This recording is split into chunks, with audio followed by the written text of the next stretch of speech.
powerful weapon which can be used to change the world. A merry morning to all the respected dignitaries, guests, distinguished faculty, staff and parents, and my dear friends.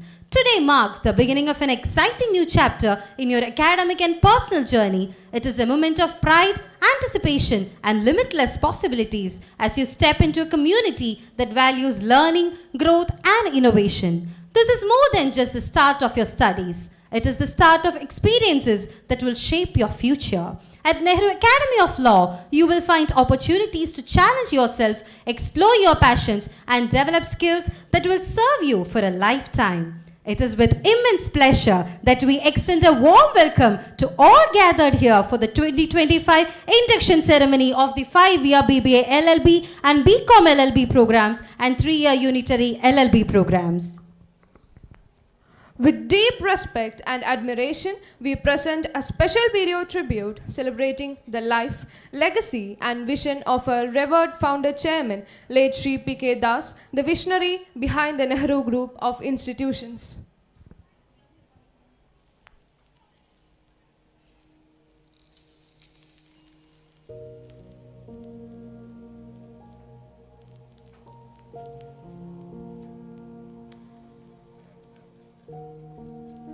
കാലത്തിനു മുൻപേ നടന്നൊരാൾ, ദക്ഷിണേന്ത്യൻ വിദ്യാഭ്യാസ രംഗത്തെ കുലപതിയായ Shri P K ദാസിന് നൽകാവുന്ന ഉചിതമായ വിശേഷണങ്ങളിൽ ഒന്നാണിത്.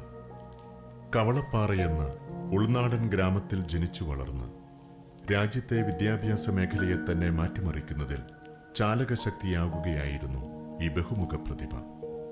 കേരളത്തിലും തമിഴ്നാട്ടിലുമായി വിപുലമായ വിദ്യാഭ്യാസ ശൃംഖല തീർത്ത് നാനാതുറകളിലുള്ള ജനങ്ങൾക്ക് ഉന്നത വിദ്യാഭ്യാസത്തിലേക്കുള്ള വഴി തെളിയിക്കാൻ അദ്ദേഹത്തിനായി.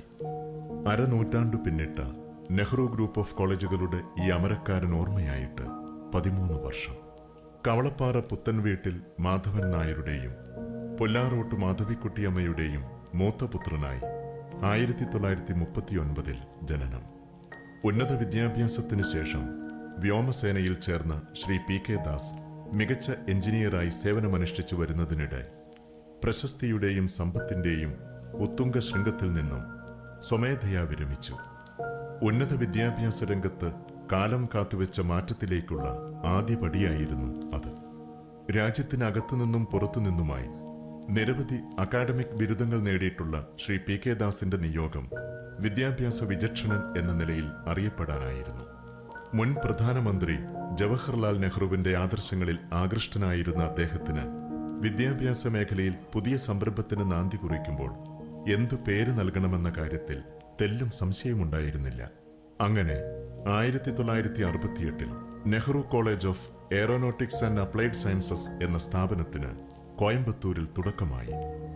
ദക്ഷിണേന്ത്യയിലെ വിദ്യാഭ്യാസ മേഖലയിൽ വൻ ചലനം സൃഷ്ടിച്ച നെഹ്റു ഗ്രൂപ്പ് ഓഫ് കോളേജുകളുടെ പിറവിയും അവിടെ നിന്നായിരുന്നു.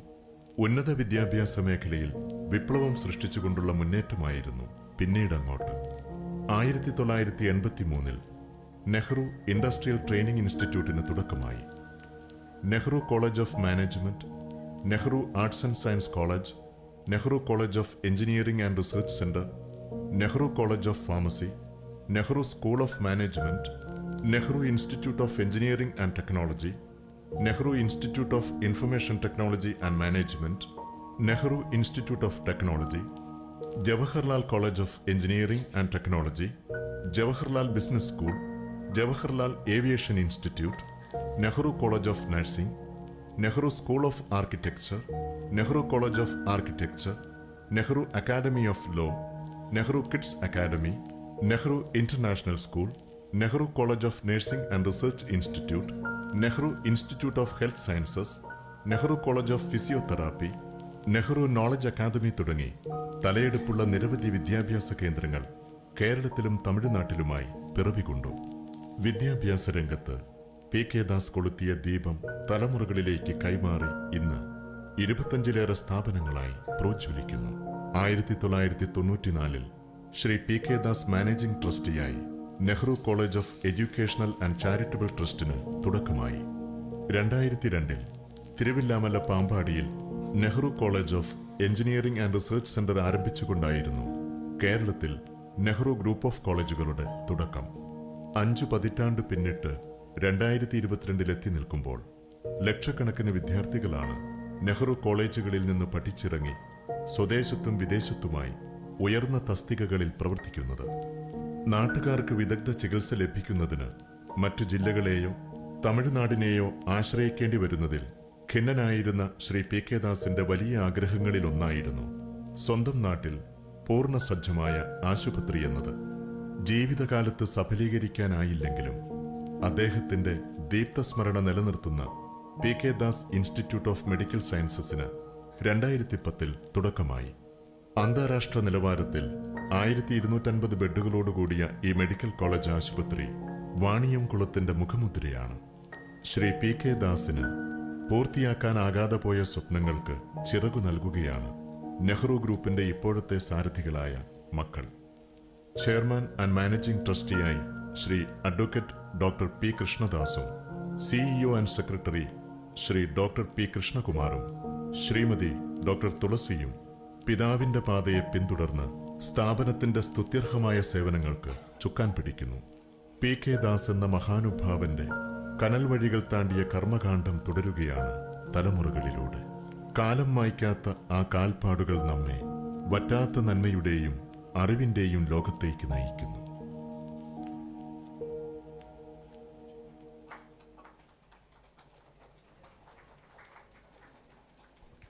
May we now invite our distinguished dignitaries to kindly grace the dais. Let us welcome them with a warm and hearty round of applause.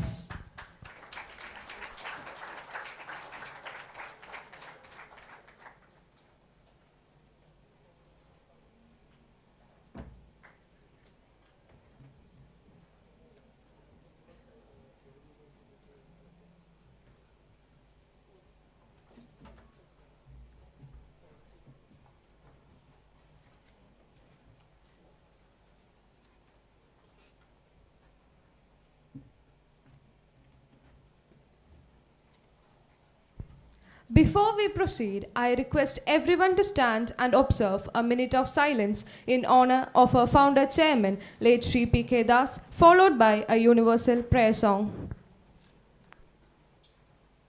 सर्वेषां स्वस्तिर्भवतु, सर्वेषां स्वस्तिर्भवतु, सर्वेषां शान्तिर्भवतु, सर्वेषां शान्तिर्भवतु, सर्वेषां पूर्णं भवतु, सर्वेषां पूर्णं भवतु, सर्वेषां मङ्गलं भवतु, सर्वेषां मङ्गलं भवतु.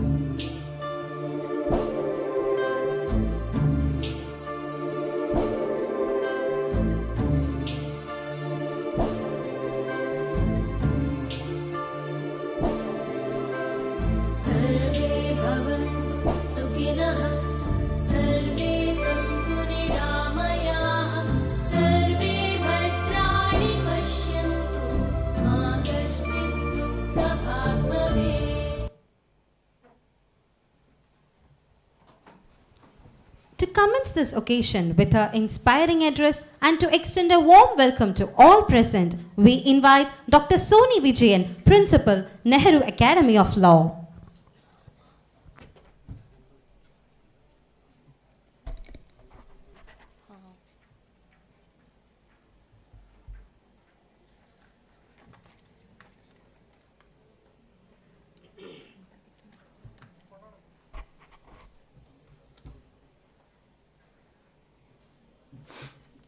Respected Chairman and Managing Trustee of Nehru Group of Institutions, distinguished Chief Guest, Honorable Justice Babu Matthew P. Joseph, distinguished Guest of Honor, respected Dean of Faculty of Law, Cochin University of Science and Technology, Professor Dr. Vani Kesri A., respected Dr. P. Krishna Kumar, CEO and Secretary, Nehru Group of Institutions, in absentia, respected Professor Dr. H. N. Nagaraja, Executive Director of Academics and Administration, Nehru Group of Institutions, respected Professor Dr. Sebastian Sir, respected President of Bar Association Palakkad, Advocate B. Ravi Kumar and Secretary Rajesh Kumar Sir,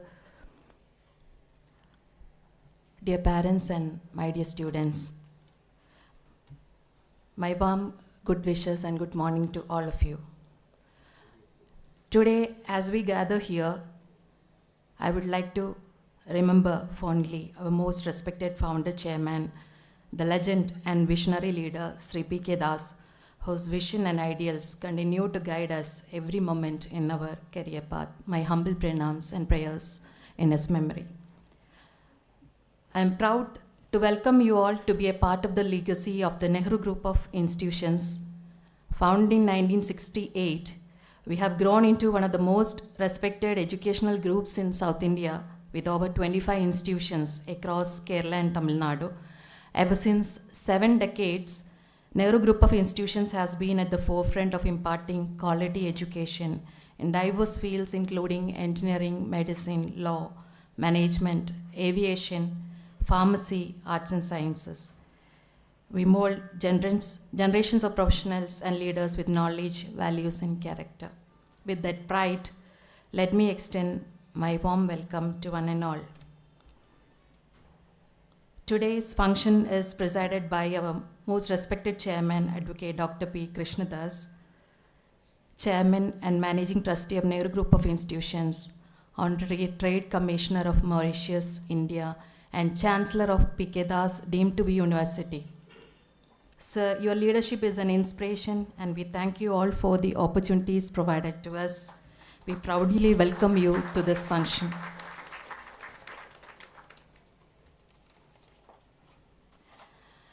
We are honored to have with us today Honorable Mr. Justice Babu Matthew P. Joseph, sir, former Judge of the High Court of Kerala and former Upa-Lokayukta. Sir, we are deeply honored and privileged by your gracious presence. We welcome you, sir.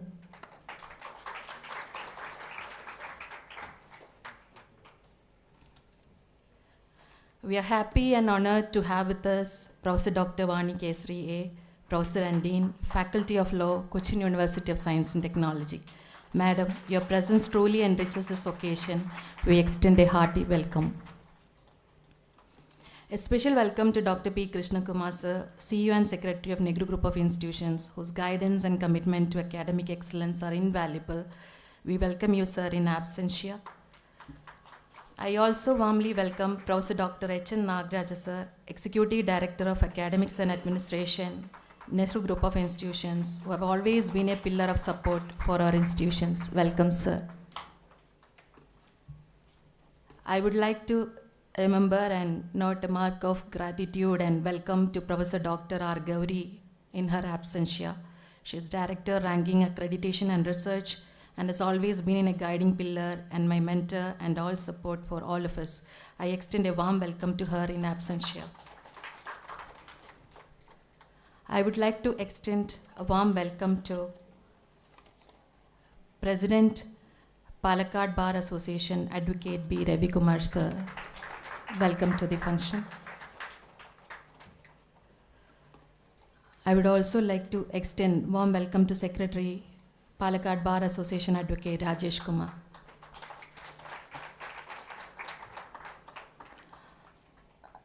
A warm welcome to Professor Dr. Sebastian, sir, our mentor.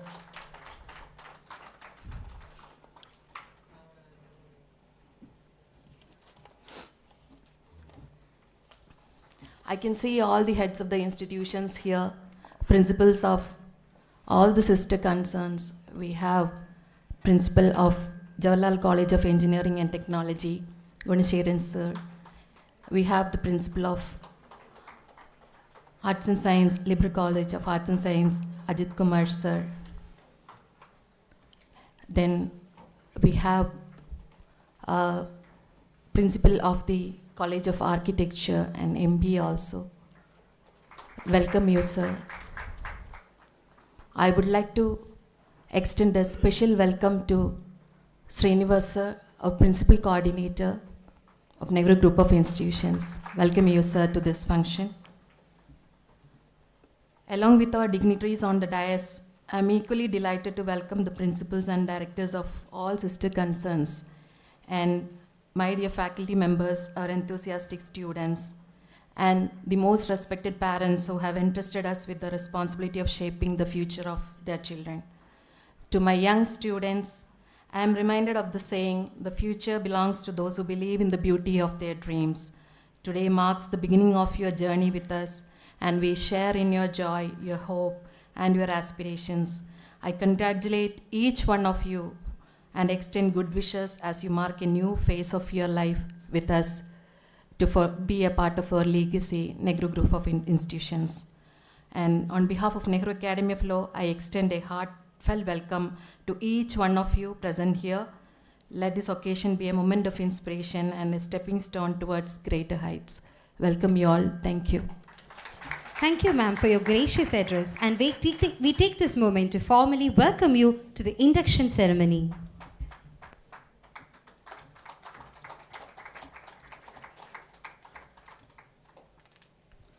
Lighting the lamp marks the beginning of every significant event. It symbolizes victory over darkness, knowledge over ignorance, and hope over despair. We now invite the esteemed dignitaries to light the ceremonial lamp.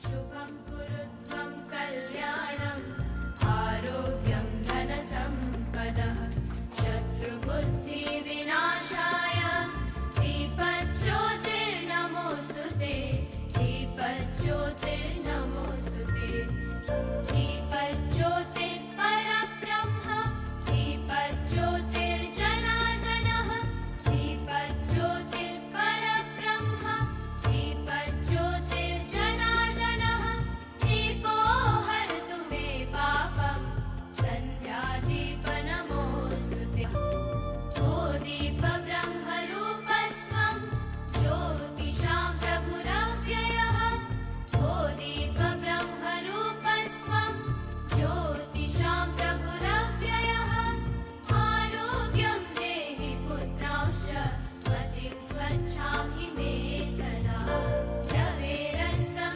समारभ्य यावत् सूर्योदयो भवेत् रवेरस्तं समारभ्य यावत् सूर्योदयो भवेत् यस्य तिष्ठेत् गृहे दीपः तस्य नास्ति दरिद्रता शुभं कुरु त्वं कल्याणम् आरोग्यं धनसम्पदः शुभं कुरु त्वं कल्याणम् आरोग्यं धनसम्पदः शत्रुबुद्धिविनाशाय दीपज्योतिर्नमोऽस्तु ते दीपज्योतिर्नमोऽस्तु ते शुभं कुरु त्वं कल्याणम् आरोग्यं धनसम्पदः शुभं कुरु त्वं कल्याणम् आरोग्यं धनसम्पदः शुभं कुरु त्वं कल्याणम् आरोग्यं धनसम्पदः शुभं कुरु त्वं कल्याणम् आरोग्यं धनसम्पदः शत्रुबुद्धिविनाशाय Thank you.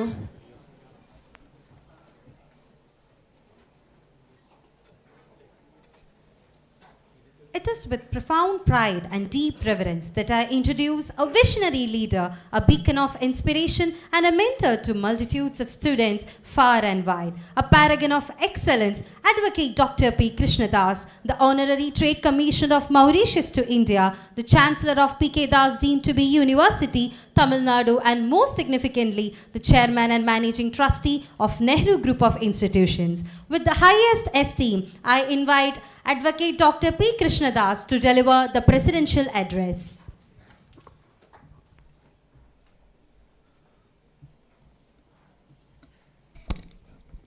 A very warm good morning to one and all.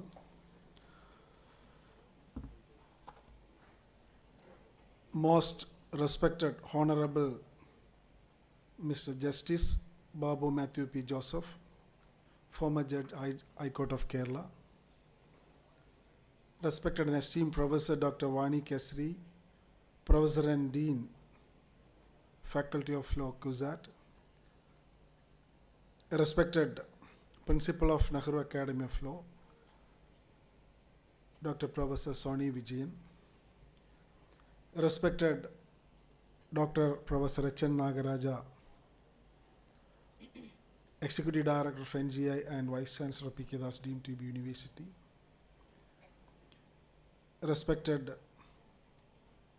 Dr. P.D. Sebastian, Director of Nehru Academy of Law, respected Dr. P. Krishna Kumar, CEO and Secretary, my brother in absentia, my friend and Bar Association President of Palakkad, Dr. Ravi, and Secretary Rajesh, and all other dignitaries on and off the dais, esteemed principals, professors, faculty members, and beloved students, those who are joined here in Nehru Academy of Law, and their loving parents, those who are listening and observing this great induction program of Nehru Academy of Law today. At the outset, let me congratulate all the students and their parents for selecting Nehru Academy of Law for their higher education of law profession in the state of Kerala. We all know that this profession is not that much simple. To know more about that, or before going into that, let me explain or let me say the importance of Nehru Group of Institutions.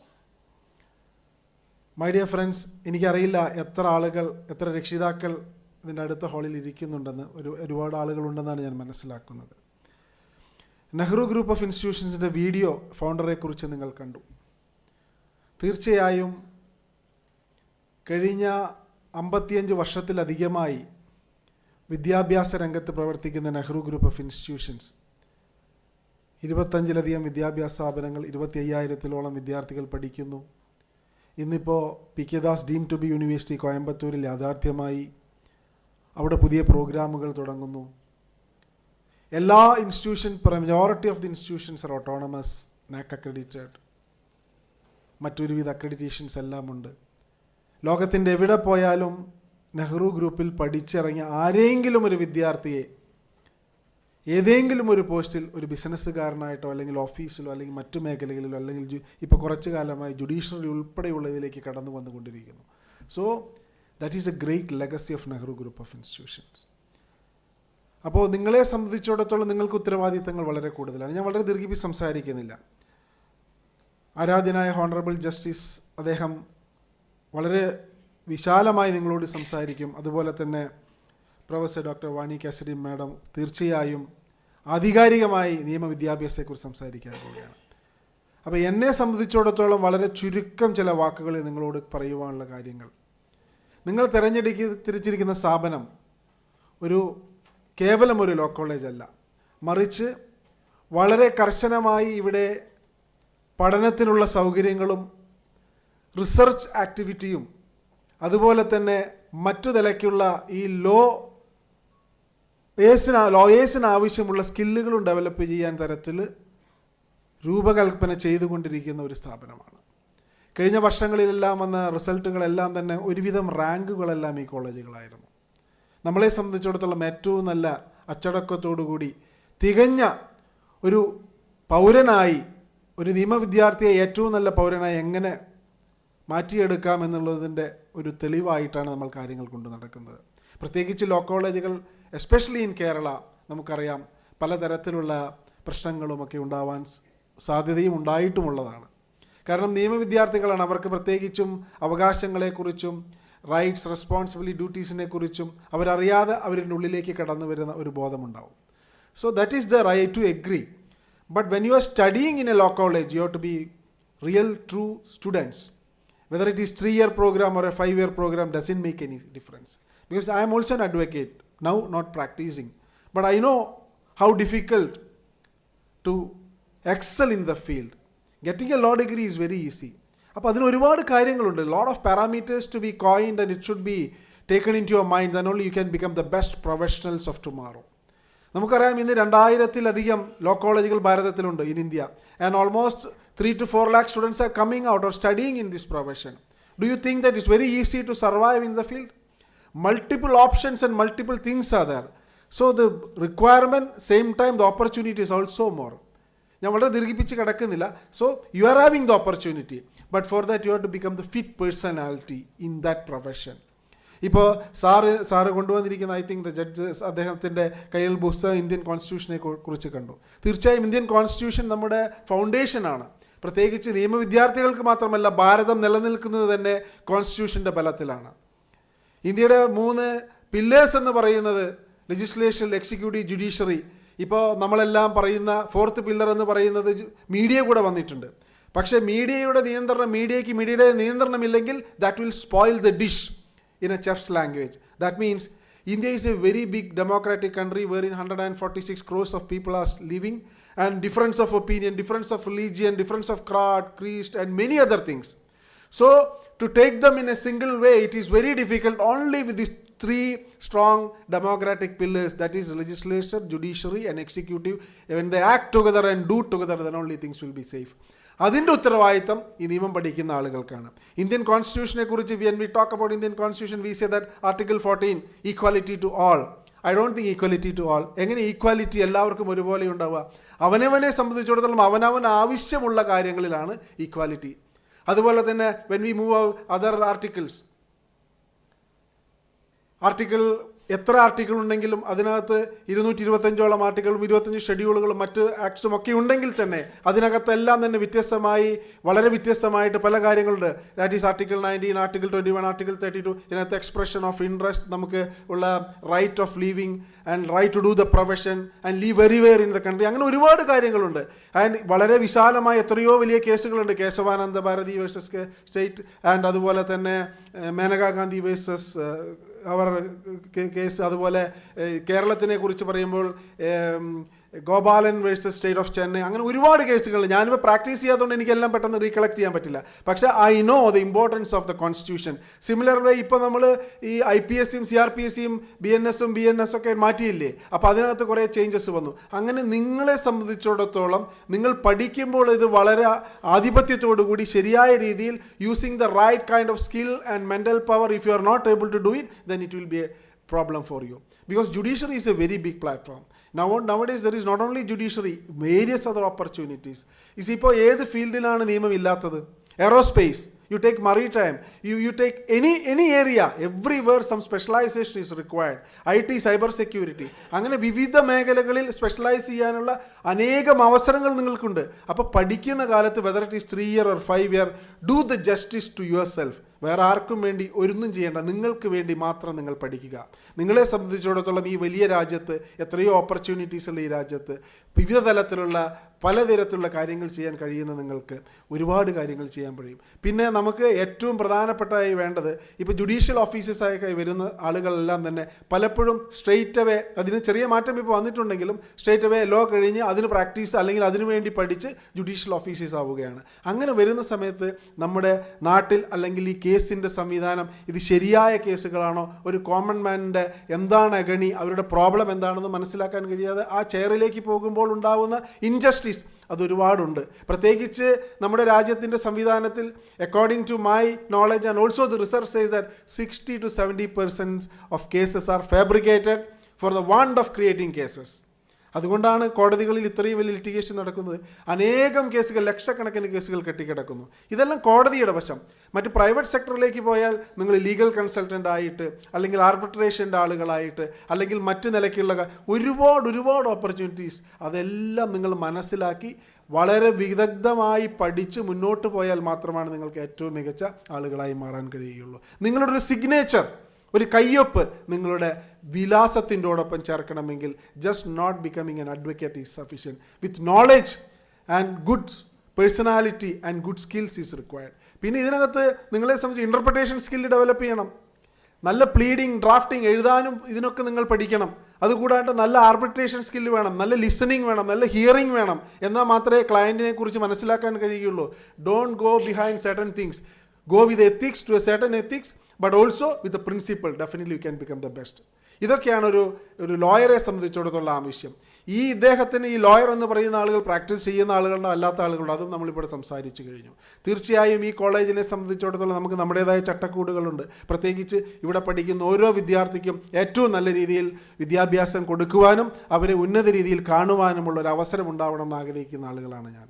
പ്രത്യേകിച്ച് ഞങ്ങളെ സംബന്ധിച്ചിടത്തോളം ഈ law college is a prestigious institution because we want to become the number 1 in the state എല്ലാവിധ രീതിയിലും. So for that we will give you all kind of protection, you will give all kind of advice and everything. പിന്നെ കോളേജിൽ ടീച്ചേഴ്സിനെ സംബന്ധിച്ചിടത്തോളം നിങ്ങളെ mentor ചെയ്യാനും നിങ്ങൾക്ക് സഹായിക്കുവാനും ഒക്കെ അവർ അതിനു വേണ്ടിയുള്ളതാണ്. തീർച്ചയായും അവർ അതിനു വേണ്ടി നിങ്ങൾ നിലനിൽക്കുള്ളൂ. പക്ഷേ നിങ്ങളുടെ സഹകരണമാണ് അതിന് ഏറ്റവും പ്രധാനം. നമ്മുടെ സംസ്ഥാനത്ത് അല്ലെങ്കിൽ നമ്മുടെ രാജ്യത്ത് ഒരുപാട് പ്രശ്നങ്ങളുണ്ടാവും. നമുക്കറിയാം, ഇപ്പോൾ എല്ലാ ദിവസവും പത്രം എടുത്ത് വായിച്ചു കഴിഞ്ഞാൽ ഇപ്പോൾ ഏറ്റവും വലിയ പ്രശ്നം ഇലക്ഷൻ കമ്മീഷനെ കുറിച്ചാണ്. അതും ഒരു ഡിബേറ്റാണ്. അപ്പോൾ ഡിബേറ്റുകൾ നടത്താനുള്ള സ്വാതന്ത്ര്യം നമുക്കുണ്ട്. പക്ഷേ കൺസ്ട്രക്റ്റീവ് ആൻഡ് പോസിറ്റീവ് ഡിബേറ്റ്സ് ആയിരിക്കണം. ശരിയും തെറ്റും തിരിച്ചറിയാൻ നമുക്ക് കഴിയണം. അതുപോലെ മൂഡ് കോർട്ട് പ്രാക്ടീസ്, അതിൻ്റെ കൂടെ തന്നെ റിയൽ കോർട്ട് പ്രാക്ടീസ്, ഇതെല്ലാം നമുക്ക് നടത്താൻ കഴിയണം. എന്നാൽ മാത്രമാണ് നമുക്ക് നല്ല ഒരാളുകളായി മാറാൻ കഴിയുകയുള്ളൂ. അതുപോലെ തന്നെ എനിക്ക് ഈ ലോ കോളേജിൽ അധ്യാപകരോടും പ്രിൻസിപ്പാളോടും പറയുവാനുള്ളത്, നമ്മൾ ഓൾറെഡി തുടങ്ങി വെച്ച ഒരു ലോ സീരീസ് ടോക്സിൻ്റെ ഓൾറെഡി ഒരു ടോക്ക് തുടങ്ങി വെച്ചിരുന്നു. അത് കണ്ടിന്യൂ ചെയ്യണം. എൻ്റെ അഭിപ്രായത്തിൽ മാസത്തിൽ ഒരിക്കലെങ്കിലും ഒരു ടോക്ക് പുറമേയിൽ നിന്ന് ഒരു എമിനൻ്റായ ആളുകളെ കൊണ്ടുവന്ന് ഇതുപോലെ ജഡ്ജസിനെയും മറ്റാളുകളെയും പ്രഗത്ഭരായ ആളുകളെയും കൊണ്ട് നിങ്ങളോട് സംവാദിക്കാനുള്ള അവസരം ഉണ്ടാക്കിയാൽ definitely you will get the insight what's happening here and there. And the judiciary is like anything. That is lot of protocols required, lot of respect is required, lot of learning is required. And especially when we talk about the law, ഈ മലയാളം മാത്രം പഠിച്ചുകൊണ്ട് ലോയിൽ മുന്നോട്ട് പോകാൻ സാധിക്കില്ല. You have to become masters in the English language too. English ലാംഗ്വേജിലാണ് മിക്കവാറും എല്ലാം. Because ബ്രിട്ടീഷുകാർ ഉണ്ടാക്കിയിട്ടുള്ള നിയമങ്ങൾ ഒരു പരിധിവരെ നമ്മൾ ഇപ്പോഴും ഉപയോഗിച്ചു കൊണ്ടിരിക്കുന്നു. അതിൽ നല്ല കാര്യങ്ങളെല്ലാം നല്ല നിലയ്ക്ക് ഉപയോഗിക്കുന്നു, മാറ്റങ്ങൾ വരുത്തേണ്ടടുത്ത് മാറ്റിക്കൊണ്ടിരിക്കുന്നു. പക്ഷേ ഓൾ സീനിയർ കോർട്സ് അല്ലെങ്കിൽ ഹയർ ലെവൽ കോർട്സിലെല്ലാം തന്നെ ഇംഗ്ലീഷ് ഇസ് ദ ലാംഗ്വേജ്. പ്ലെയിൻറ്റും ആണെങ്കിലും ഡ്രാഫ്റ്റിംഗ് ആണെങ്കിലും എല്ലാം. So you have to learn English. Those who are weak in English try to read books, try to read the newspapers and always be in the library. ഞാൻ academic കാര്യങ്ങളിലേക്ക് മാത്രം ഒതുങ്ങുകയാണ്, മറ്റു കാര്യങ്ങളിലേക്ക് കിടക്കുന്നില്ല. ഇത്തരം കാര്യങ്ങളെല്ലാം ചെയ്താൽ you can become the best of best. ഒരു സംശയവുമില്ല. ഞങ്ങളെ സംബന്ധിച്ചിടത്തോളം ഏറ്റവും നല്ല ആളുകൾ ഇവിടെ നിന്ന് പുറത്തു പോകണം. ഭാവിയിൽ നിങ്ങളെ കാണുമ്പോൾ നിങ്ങൾ വലിയ വലിയ ഉന്നതമായ സ്ഥാനങ്ങൾ അനുഭവിക്കുന്ന അഡ്വക്കേറ്റ്സോ ജഡ്ജസോ അല്ലെങ്കിൽ മറ്റു നിലയ്ക്കുള്ള ആളുകളോ ആയി കാണുവാനുള്ള ആഗ്രഹവും സന്തോഷവുമാണ് ഞങ്ങൾക്കുള്ളത്. അതാണ് ഞങ്ങൾ ഉദ്ദേശിക്കുന്നത്. അതിനുള്ള പ്രവൃത്തി നിങ്ങളുടെ ഭാഗത്തുനിന്നുണ്ടാവട്ടെ എന്നാണ് എനിക്ക് ആദ്യമായി നിങ്ങളോട് പറയുവാനുള്ളത്. പ്രത്യേകിച്ച് ഇന്നിവിടെ കൂടിയ എല്ലാ വിദ്യാർത്ഥികൾക്കും രക്ഷിതാക്കൾക്കും എൻ്റെ പ്രത്യേകം നന്ദി. മാനേജ്മെൻറ്റിൻ്റെ ഭാഗത്തുനിന്ന് നിങ്ങൾ ഈ കോളേജ് തിരഞ്ഞെടുത്തിട്ടുണ്ടെങ്കിൽ തീർച്ചയായും ഞങ്ങൾക്ക് കഴിയാവുന്ന രീതിയിൽ ഞങ്ങൾ നിങ്ങളെ സഹായിക്കും. എല്ലാ തരത്തിലുള്ള സപ്പോർട്ട് നിങ്ങൾക്കുണ്ടാവും. പക്ഷേ കൺസ്ട്രക്റ്റീവായി പോസിറ്റീവായ കാര്യങ്ങളായിരിക്കണം. പെറ്റി കാര്യങ്ങളും ഐഡിയോളജിയുടെ പുറത്തും ഫിലോസഫിയുടെ പുറത്തും വലിയ വലിയ വിഭാഗീയത ഉണ്ടാക്കിക്കൊണ്ട് മുന്നോട്ട് പോകാൻ ആഗ്രഹിക്കരുത്. അതല്ല ഭാവി എന്ന് നിങ്ങൾ മനസ്സിലാക്കണം. രാജ്യം വളരെ വലുതാണ്, കോമ്പറ്റീഷൻ അതിലുമുണ്ട്. Those who are excelling the can only survive. So the fittest survival എന്ന് പറയുന്നത് those who are really fittest can only survive. അങ്ങനെയുള്ളൊരു തിയറിയുടെ പുറത്താണ് ഇന്ന് ലോകം പോകുന്നത്. തീർച്ചയായും ഈ ഭാരതത്തിനെ സംബന്ധിച്ച് അനന്തര സാധ്യതകളുണ്ട്. അത് ഉപയോഗിക്കുക, മുന്നോട്ട് പോവുക. നെഹ്റു ഗ്രൂപ്പ് ഓഫ് ഇൻസ്റ്റിറ്റ്യൂഷൻ്റെ പരിപൂർണ്ണ സപ്പോർട്ട് നിങ്ങൾക്കുണ്ടാവും. എല്ലാവിധ അർത്ഥത്തിലും എല്ലാവിധ ഗൈഡൻസും ഞങ്ങൾ തരും. ഞാൻ കൂടുതൽ ദീർഘിപ്പിക്കുന്നില്ല. I wish you a great career from this college and also great support from our end. Whatever your problem come to us, we will solve it. That is our promise. Because we want to see that you are going to the best out of this portal. And all support from all our teachers, all the staff will be always there. Special thanks to the parents and special thanks to the well-wishers, those who are supporting this institution, and also for you. Let us work together, let us march together and become the greatest wizards and legends of tomorrow. Thank you. Have a great day. Jai Hind, Jai Bharat. Thank you for the exceptional speech, sir. Justice is the sum of all moral duty. I invite Advocate Unnikrishnan, Legal Associate and Assistant Professor, Nehru Academy of Law, to introduce our esteemed Chief Guest, Honorable Justice Sri Babu Matthew P. Joseph, former Judge, High Court of Kerala and former Ubalogayukta. Respected dignitaries on the dais, off the dais, dear students, the parents, faculty members, and invited guests. It is with immense pleasure that I present before you the legal luminary, Justice Mr. Justice Babu Matthew P. Joseph, was born in Ponnarimangalam in Mulavakkad village, Ernakulam, in the year 1954. He did his schooling from Mulavakkad schools till 5th standard, and from 6th onwards he studied at St. Albert's School. And his collegiate education was in St. Albert's College, Ernakulam. And subsequently he graduated in law from the Government Law College, Ernakulam, and enrolled as an advocate on 16th December 1979. As a lawyer, he was practicing in various branches of law and served as a standing counsel for the Kerala State Cashew Development Corporation. He was appointed as a district and sessions judge in 1995 and served in Pala, Kottayam, Mavelikara, Thrissur, Kalpata, Manjeri, and Kozhikode as district judge. During his tenure as district judge, Justice was the presiding judge of the very famous Marad case, which is one of the longest ever criminal trial that has happened in Kerala. His judgment ran into 700 pages, and 62 persons were convicted for life imprisonment. Even in the appeal, that conviction was confirmed by the High Court, Honorable High Court. That shows the quality of judgment of Mr. Justice Babu P. Matthew P. Joseph.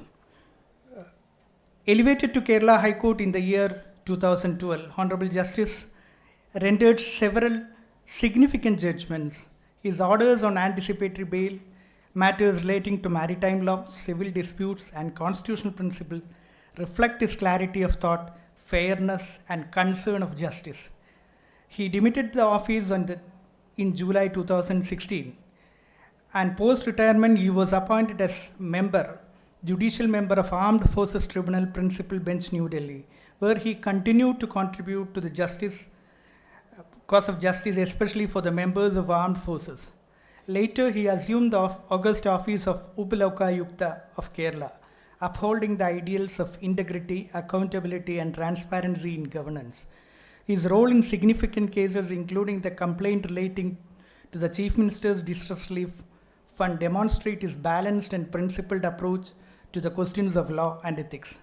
Throughout his illustrious career, Honorable Mr. Justice Babu P. Joseph has been admired for his unwavering commitment to justice, his human approach to adjudication, and his humility despite holding high constitutional offices.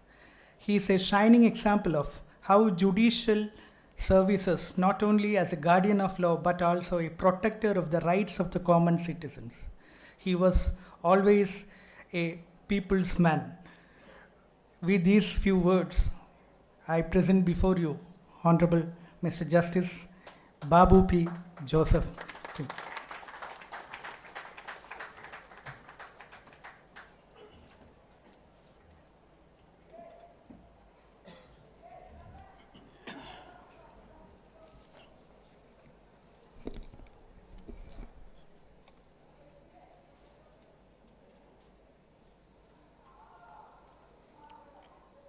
ബഹുമാന്യനായ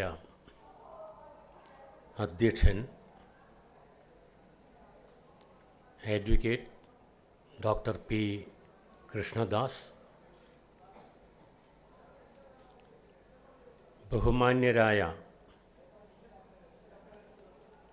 professor doctor Vani Kesari, doctor P Krishnakumar, doctor H N Nagaraja, doctor R Gauri, doctor P D Sebastian, doctor Soni Vijayan, Mrs Karishma K,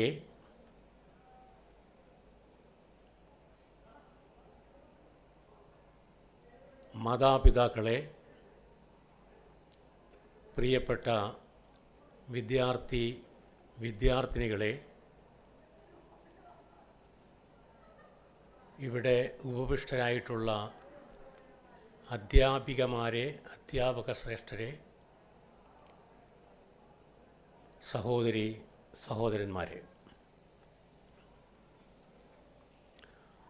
അതിമനോഹരവും കാര്യമാത്ര പ്രസക്തവുമായ ഒരു ഉജ്ജ്വല പ്രഭാഷണമാണ്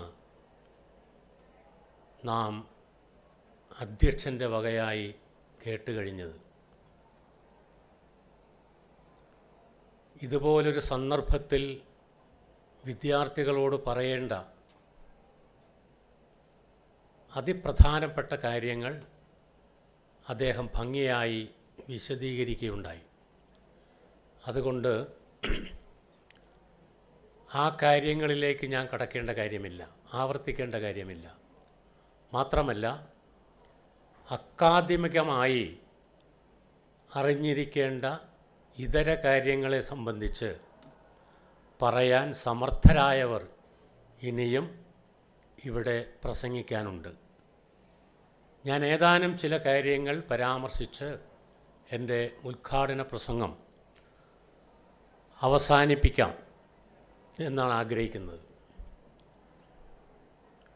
ഞാനിവിടെ വന്നു കഴിഞ്ഞപ്പോഴാണ് വളരെ കാലമായി കേൾക്കുന്ന പേരുകേട്ട ഒരു വിദ്യാഭ്യാസ കേന്ദ്രമാണ് നെഹ്റു ഇൻസ്റ്റിറ്റ്യൂഷൻസ്. ആ നെഹ്റു എന്ന പേര് തന്നെ എന്നെ വല്ലാതെ ആകർഷിക്കുന്നതാണ്. അത്രയ്ക്ക് അത്യുന്നതനായ, രാജ്യസ്നേഹിയായ, തൻ്റെ ജീവിതം മുഴുവൻ രാജ്യത്തിന് സമർപ്പിച്ച, ഈ രാജ്യത്തെ പടുത്തുയർത്തുന്നതിൽ വലിയ പങ്കുവഹിച്ച ആദ്യത്തെ പ്രധാനമന്ത്രിയായ മഹാനായ ജവഹർലാൽ നെഹ്റുവിനെ ആദരിക്കുന്ന ഇതിൻ്റെ ഭാരവാഹികളോട് ഞാൻ പ്രത്യേകം കൃതജ്ഞത രേഖപ്പെടുത്തുകയാണ്. അതിരിക്കട്ടെ, നമ്മുടെ നാട് കേരളം നാം മനസ്സിലാക്കിയിട്ടുണ്ടോ? തെക്കേ അറ്റത്ത്, ഇന്ത്യയുടെ തെക്കേ അറ്റത്തായി തെക്ക് വടക്കായി നീണ്ടുകിടക്കുന്ന വീതി കുറഞ്ഞ ഒരു ഭൂപ്രദേശമാണ്. പടിഞ്ഞാറ് അറബിക്കടൽ, കിഴക്ക് സഹ്യാദ്രി, ഇതിനിടക്ക് കുറേ മണ്ണ്, ഇടനാട്. കേരളത്തിൻ്റെ വടക്കേ അറ്റം മുതൽ തെക്കേ അറ്റം വരെ പരിശോധിച്ചാൽ ആകെ കൂടി നിർഭയം നമുക്ക് പറയാം ഒരു മനോഹരമായ നഗരമായി മാറിക്കഴിഞ്ഞിരിക്കുന്നു കേരളമൊട്ടാകെ. ഇതുപോലെ ഒരു പൂങ്കാവനം പോലെ സുന്ദരമായ ഒരു ഭൂപ്രദേശത്ത് ജനിക്കുവാനിടയായ നാം ലോകത്തിലെ ഏറ്റവും ഭാഗ്യവാന്മാരിൽ, ഭാഗ്യവതികളിൽ പെടുന്നവരാണ്. ഇതുപോലെ മനോഹരമായൊരു ഭൂപ്രദേശം ലോകത്ത് എല്ലാം കൊണ്ടും വേറെ ഉണ്ടോ എന്ന് ചോദിച്ചാൽ എൻ്റെ അറിവിലില്ല. ദൈവത്തിൻ്റെ സ്വന്തം നാട് എന്നാണ് കേരളത്തെ പറയുന്നത്. കഴിഞ്ഞൊരു 10-40 വർഷമായുള്ളൂ അങ്ങനെ പറയാൻ തുടങ്ങിയിട്ട്. അതിനുശേഷമാണ് അല്പസ്വല്പം ഉടവും മറ്റും കേരളത്തിനെ പറ്റി തുടങ്ങിയത്.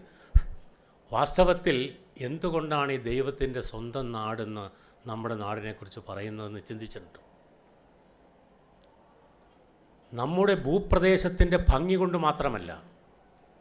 ഇപ്പോൾ കാശ്മീർ സ്വർഗം താണിറങ്ങി വന്നതാണോ എന്നൊക്കെ കവികൾ പാടുന്നത്, പാട്ടൊക്കെ നമ്മൾ കേട്ടിട്ടുണ്ട്. ഞാൻ കാശ്മീരിൽ 2 തവണ, വടക്കൻ കാശ്മീരിൽ ലഡാക്കിലും, നമ്മളൊക്കെ ലഡാക്ക് എന്നാണ് പറയണത്, അല്ല, അത് ലഡാക്കാണ്. ലഡാക്കിലും ശ്രീനഗറിലും കാശ്മീരിൻ്റെ വിവിധ ഭാഗങ്ങളിലും ഒക്കെ സഞ്ചരിച്ചിട്ടുള്ളയാളാണ്. കാശ്മീർ സുന്ദരമാണ്, മുഴുവനുമല്ല. കാശ്മീരിൽ ഇന്നാൾ 10-26 പേരെ ഭീകരന്മാർ വെടിവെച്ച് കൊന്ന പഹൽഗാം, അതുപോലെ ശ്രീനഗറിൽ നിന്ന് 10-55 കിലോമീറ്റർ വടക്ക് കിഴക്കോട്ട് പോയാൽ ഗുൽമർഗ്, ശ്രീനഗറിൽ നിന്ന് 10-55 കിലോമീറ്റർ വടക്കോട്ട് പോയാൽ അതിമനോഹരമായ സോനാമർഗ്, ശ്രീനഗറിൽ നിന്ന് അധികമൊന്നും ദൂരമില്ലാതെ നിലകൊള്ളുന്ന ഒരു കാലത്ത് ലോക പ്രശസ്തമായിരുന്ന ഷാലിമാർ ഗാർഡൻസ്, അതിന് ചുറ്റുമുള്ള കൊച്ചു കൊച്ചു മനോഹരമായ പൂന്തോട്ടങ്ങൾ, ഇങ്ങനെ കുറേ പ്രധാനപ്പെട്ട മേഖലകളോ സ്ഥലങ്ങളോ കഴിഞ്ഞാൽ കാശ്മീരിന് കേരളത്തിൻ്റെ അയൽപക്കത്ത് നിൽക്കാനുള്ള സൗന്ദര്യമൊന്നുമില്ല.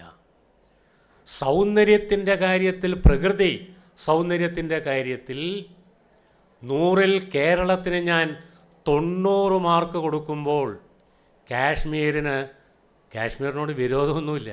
കാശ്മീരിന് 50-ൽ കൂടുതൽ മാർക്ക് ഞാൻ കൊടുക്കില്ല. അത്രയ്ക്ക് മനോഹരമാണ് നമ്മുടെ ഈ സ്വന്തം പൂങ്കാവനമായ മനോഹരമായ കേരളം. ദൈവത്തിൻ്റെ സ്വന്തം നാടെന്ന് നമ്മൾ പറയുന്നത് എന്താ? എന്നെപ്പോലെ കുറച്ച് പേരങ്ങൾ മാറ്റി നിർത്തിയാൽ മലയാളികളാകെ സുന്ദരന്മാരും സുന്ദരികളുമാണ്, ആരോഗ്യമുള്ളവരാണ്, വിദ്യാഭ്യാസമുള്ളവരാണ്, സംസ്കാര സുരഭിലമായ പെരുമാറ്റമുള്ളവരാണ്, സംസ്കാരമുള്ള പാരമ്പര്യമുള്ളവരാണ്, പണ്ഡിതന്മാർ വേണ്ടത്രയുമുള്ള പ്രദേശമാണ്, ലോകത്തെവിടെയും വേണ്ടപ്പെട്ടവരാണ്, വിശ്വസ്തരാണ്. ലോകത്തിൻ്റെ ഏത് കോണിൽ പോയാലും ഏതാവശ്യം നിർവഹിക്കുന്നതിനും മറ്റാരേക്കാൾ സാമർഥ്യവും പ്രാപ്തിയും കഴിവും തൻ്റെ ഇടവും ഒക്കെയുള്ളവരാണ് കേരളീയർ. ഇങ്ങനെയൊക്കെയുള്ള മഹത്തരമായ ഒരു ഭംഗിയുള്ള പ്രദേശത്ത് ജീവിക്കുന്നത് കൊണ്ടാണ് നമ്മളെ ഈ ദൈവത്തിൻ്റെ സ്വന്തം നാട്ടിൽ ജീവിക്കുന്നവരെന്ന് പറയുന്നത്. അത് സംബന്ധിച്ച് കവികളും സാഹിത്യകാരന്മാരും ഒക്കെ പറഞ്ഞിട്ടുള്ളത് വിശദീകരിക്കാൻ പോയാൽ അത് തന്നെ കുറേ സമയമെടുക്കും. തൽക്കാലം ഞാനത് അവസാനിപ്പിക്കുന്നു. അങ്ങനെയുള്ള ഈ ഭൂപ്രദേശത്ത് ജനിക്കാനും പഠിക്കാനും ജീവിക്കാനും നമുക്ക് കഴിഞ്ഞു എന്നത് തന്നെ ഈ ലോകത്ത് ജനിച്ചാൽ കിട്ടേണ്ടതിൻ്റെ പകുതി ലഭിച്ചു കഴിഞ്ഞു എന്നാണ് അതിനർത്ഥം. ലോകത്തിലെ 850 കോടി മനുഷ്യരുള്ളതിൽ ഈ 3.5 കോടിയിൽ പരം മനുഷ്യർക്ക് ലഭിച്ചതുപോലുള്ള മഹാഭാഗ്യം അധികം പേർക്ക് ലഭിച്ചിട്ടില്ല എന്ന് മനസ്സിലാക്കണം. ഇപ്പോൾ നിങ്ങൾ BBA LLB, BA LLB, BCom LLB 60 പേര് വീതമുണ്ട്. 180 പേരാണ്, അവരുടെ മാതാപിതാക്കളുണ്ട്. ഇവിടെ ഇപ്പോൾ ഈ കോഴ്സ് ആരംഭിക്കുന്നുവെന്ന് ഇതിൽ ചേർന്ന് പഠിക്കുന്നവരിൽ നല്ലൊരു പങ്കാളുകൾ അഭിഭാഷകരായിട്ട് മാറും. ചിലർ അഭിഭാഷക വൃത്തിക്ക് പോകാതെ ആ നിയമവുമായി ബന്ധപ്പെട്ട വേറെ തൊഴിലുകളിൽ ഏർപ്പെടും. ഒരു കാര്യം ഉറപ്പാണ്, ഞാൻ 79-ലാണ് അഭിഭാഷകനായത്. അന്ന് അഭിഭാഷകനുള്ള സാധ്യതകളല്ല കുട്ടികളെ ഇന്ന് നിങ്ങളുടെ മുമ്പിൽ തുറന്നു കിടക്കുന്നത്. അന്ന് കുറേ സിവിൽ കോടതികളും മുനിസിപ്പൽ കോർട്ട്, സബ് കോർട്ട്, ജില്ലാ കോർട്ട്, ഹൈക്കോർട്ട്, സുപ്രീം കോർട്ട് ഉണ്ട്. കുറേ സിവിൽ കോടതികളും കുറേ ക്രിമിനൽ കോടതികളുമായിരുന്നു എങ്കിൽ ഇന്ന് എണ്ണിയാൽ തീരാത്തത്രയും ട്രിബ്യൂണലുകൾ, അതോറിറ്റികൾ, നേരത്തെയുള്ള സിവിൽ കോടതികളും ക്രിമിനൽ കോടതികളും കുറേ കൂടി വിപുലീകരിക്കപ്പെട്ടിരിക്കുന്നു. അങ്ങനെ എത്ര വേണമെങ്കിലും വളരുവാനും ഉയരുവാനും സാധിക്കുന്ന സൗകര്യങ്ങൾ വേണ്ടതുപോലെ എമ്പാടുമുള്ള അവസ്ഥയാണ് ഇന്നുള്ളത്. മാത്രമല്ല പല സ്ഥാപനങ്ങളിലും നിയമം കൈകാര്യം ചെയ്യേണ്ട മേഖലകളിൽ അവസരങ്ങൾ ലഭിക്കാനും പണ്ടത്തേക്കാൾ വളരെ വളരെ കൂടുതൽ സൗകര്യങ്ങളുണ്ട്. ഇപ്പം അഭിഭാഷകരാവുന്ന കാര്യം ഞാൻ പറഞ്ഞു. വലിയ പാരമ്പര്യമുള്ള ഇന്ത്യയുടെ ചരിത്രമെടുത്താൽ, ലോകത്തിൻ്റെ ചരിത്രമെടുത്താൽ ഏറ്റവും ഉന്നതമായ പ്രൊഫഷൻ, തൊഴിൽ ഏത് എന്ന് ഇംഗ്ലീഷുകാരുടെ കൺസെപ്റ്റ്, അത് ഇംഗ്ലണ്ടുകാരുടെ കൺസെപ്റ്റ് എടുത്താൽ ലോ, മെഡിസിൻ ആൻഡ് ചർച്ച് എന്നാ പറയുക. ലോയ്ക്കാണ് ആദ്യത്തെ സ്ഥാനം കൊടുത്തിട്ടുള്ളത്. അതിൻ്റെ കാര്യം ഈ സാമൂഹ്യ ജീവിതത്തിൽ വിവിധ തൊഴിലുകൾ, എല്ലാ തൊഴിലുകളും എല്ലാ ജോലികളും അതിൻ്റേതായിട്ടുള്ള പങ്ക് വഹിക്കുന്നുണ്ട്, അതിൻ്റേതായിട്ടുള്ള കോൺട്രിബ്യൂഷൻസ് ഉണ്ട് സമൂഹത്തിൽ. എല്ലാം മാന്യമാണ്, എല്ലാം അംഗീകരിക്കപ്പെടേണ്ടതാണ്. പക്ഷേ എന്തുകൊണ്ടാണ് ലോയ്ക്ക് പ്രത്യേകത കൽപ്പിക്കാൻ കാര്യം? സമൂഹത്തിൽ അത് ചെലുത്തുന്ന സ്വാധീനം, ലോ ചെലുത്തുന്ന സ്വാധീനം, ഇന്ത്യ റൂൾ ഓഫ് ലോ പുലരുന്ന, നിയമവാഴ്ച പുലരുന്ന അല്ലെങ്കിൽ പുലരേണ്ട ഒരു രാജ്യമാണ്. ആ നിയമവാഴ്ച ഇന്ത്യയിൽ പുലരും എന്നുറപ്പാക്കുന്നതിൽ ഏറ്റവും വലിയ പങ്ക് വഹിക്കുന്ന കൂട്ടരിൽ ഒരു കൂട്ടരാണ്, ഒരു സമൂഹമാണ് അഭിഭാഷകർ. സമൂഹത്തിലെ നേതാക്കളാണ് അഭിഭാഷകർ. സമൂഹം അർഹിക്കുന്ന, സമൂഹത്തിന് അവകാശപ്പെട്ട കാര്യങ്ങൾ സ്ഥാപിതമാക്കാൻ, നേടിയെടുക്കാൻ പ്രാപ്തരാക്കുന്ന, സഹായിക്കുന്ന പ്രധാനപ്പെട്ട ഘടകമാണ്, സമൂഹമാണ് അഭിഭാഷകർ എന്നതാണ് സത്യം. എടുത്തു നോക്കൂ ചരിത്രം. ഞാൻ പറഞ്ഞു, ഇന്ത്യ 2 നൂറ്റാണ്ടോളം കാലം ബ്രിട്ടീഷുകാരുടെ ഭരണത്തിന് കീഴിലായിരുന്നു. ആ ബ്രിട്ടീഷുകാരെ കെട്ടുകെട്ടിക്കാൻ നാനാമേഖലകളിലുള്ള ഇന്ത്യയിലെ മഹാജനങ്ങൾ പങ്കുവഹിച്ചപ്പോൾ മർമ്മപ്രധാനമായ നടുനായകത്വം വഹിച്ചുകൊണ്ട് ഇന്ത്യൻ സ്വാതന്ത്ര്യ സമരത്തിൽ പങ്കുവഹിച്ച ചരിത്രം അഭിഭാഷക സമൂഹത്തിനുണ്ട്. നിങ്ങൾ മനസ്സിലാക്കിയിട്ടില്ലേ? ലാലാ ലജപത് റായ്, മഹാനായ പഞ്ചാബ് സിംഹം, അഭിഭാഷകനായിരുന്നു.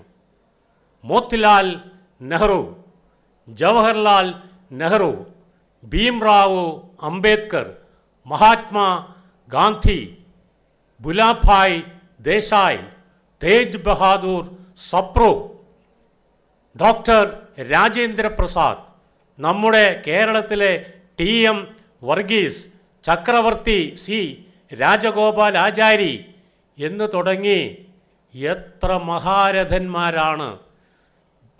ദീനബന്ധു CR ചിത്തരഞ്ജൻ ദാസ്, അങ്ങനെ എത്ര പേരുകൾ വേണമെങ്കിലും എനിക്ക് പറയാൻ കഴിയും.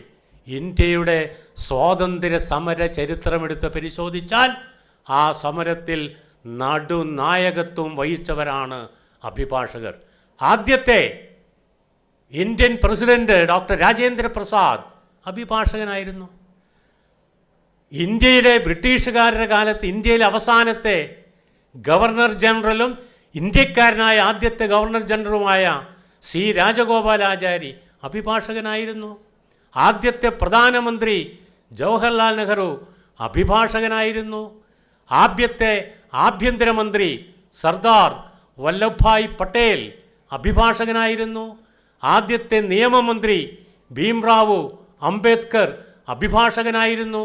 അത്തരത്തിൽ അത്യുന്നതമായ പാരമ്പര്യമുള്ള ഒരു പ്രൊഫഷനാണ് അഭിഭാഷക വൃത്തി എന്ന് പറയുന്നത്.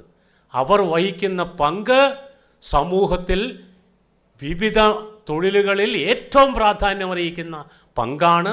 അതുകൊണ്ടാണ് ആ കൺസെപ്റ്റ് വന്നത്, ലോ, മെഡിസിൻ ആൻഡ് ചർച്ച്. മറ്റ് ഞാൻ വിവരിക്കാൻ തുനിയുന്നില്ല.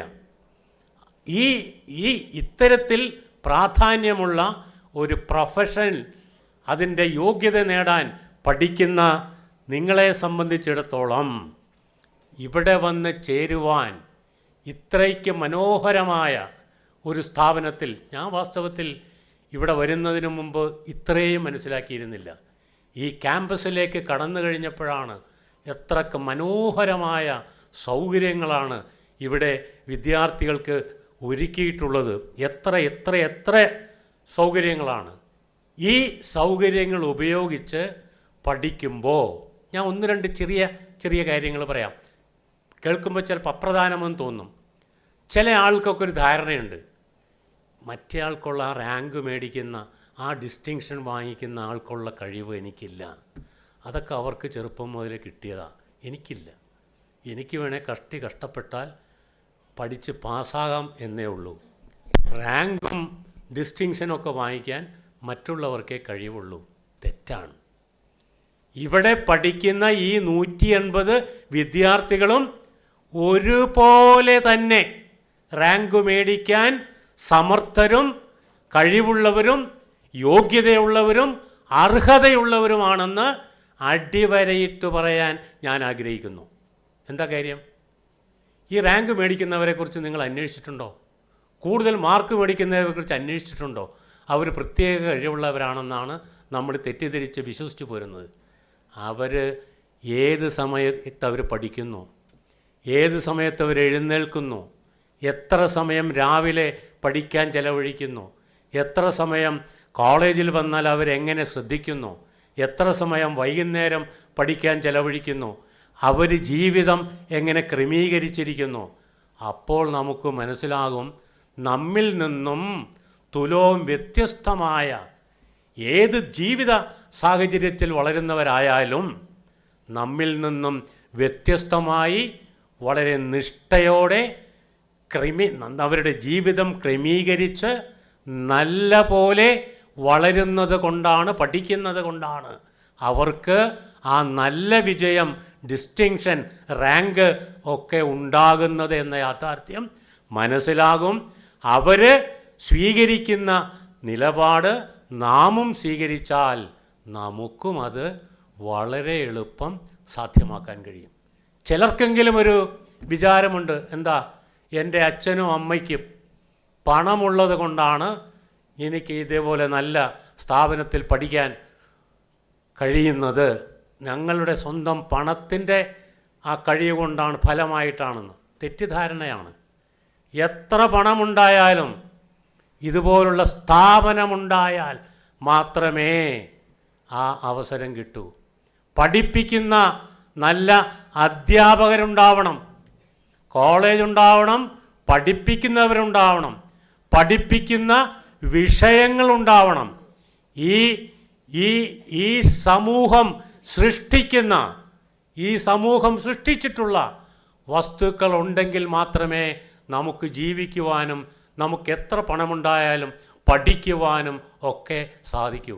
ഞാൻ ഈ സംസാരിക്കുന്ന മൈക്ക് ഈ സമൂഹമുണ്ടാക്കിയതാണ്, ഈ പോഡിയം സമൂഹമുണ്ടാക്കിയതാണ്, ധരിച്ചിട്ടുള്ള എൻ്റെ കോട്ട് സമൂഹമുണ്ടാക്കിയതാണ്, ഞാൻ ഇന്നും കഴിച്ച ആഹാരം സമൂഹമുണ്ടാക്കിയതാണ്, ധരിക്കുന്ന വസ്ത്രം സമൂഹമുണ്ടാക്കിയതാണ്, എല്ലാം സമൂഹം സൃഷ്ടിച്ചതാണ്.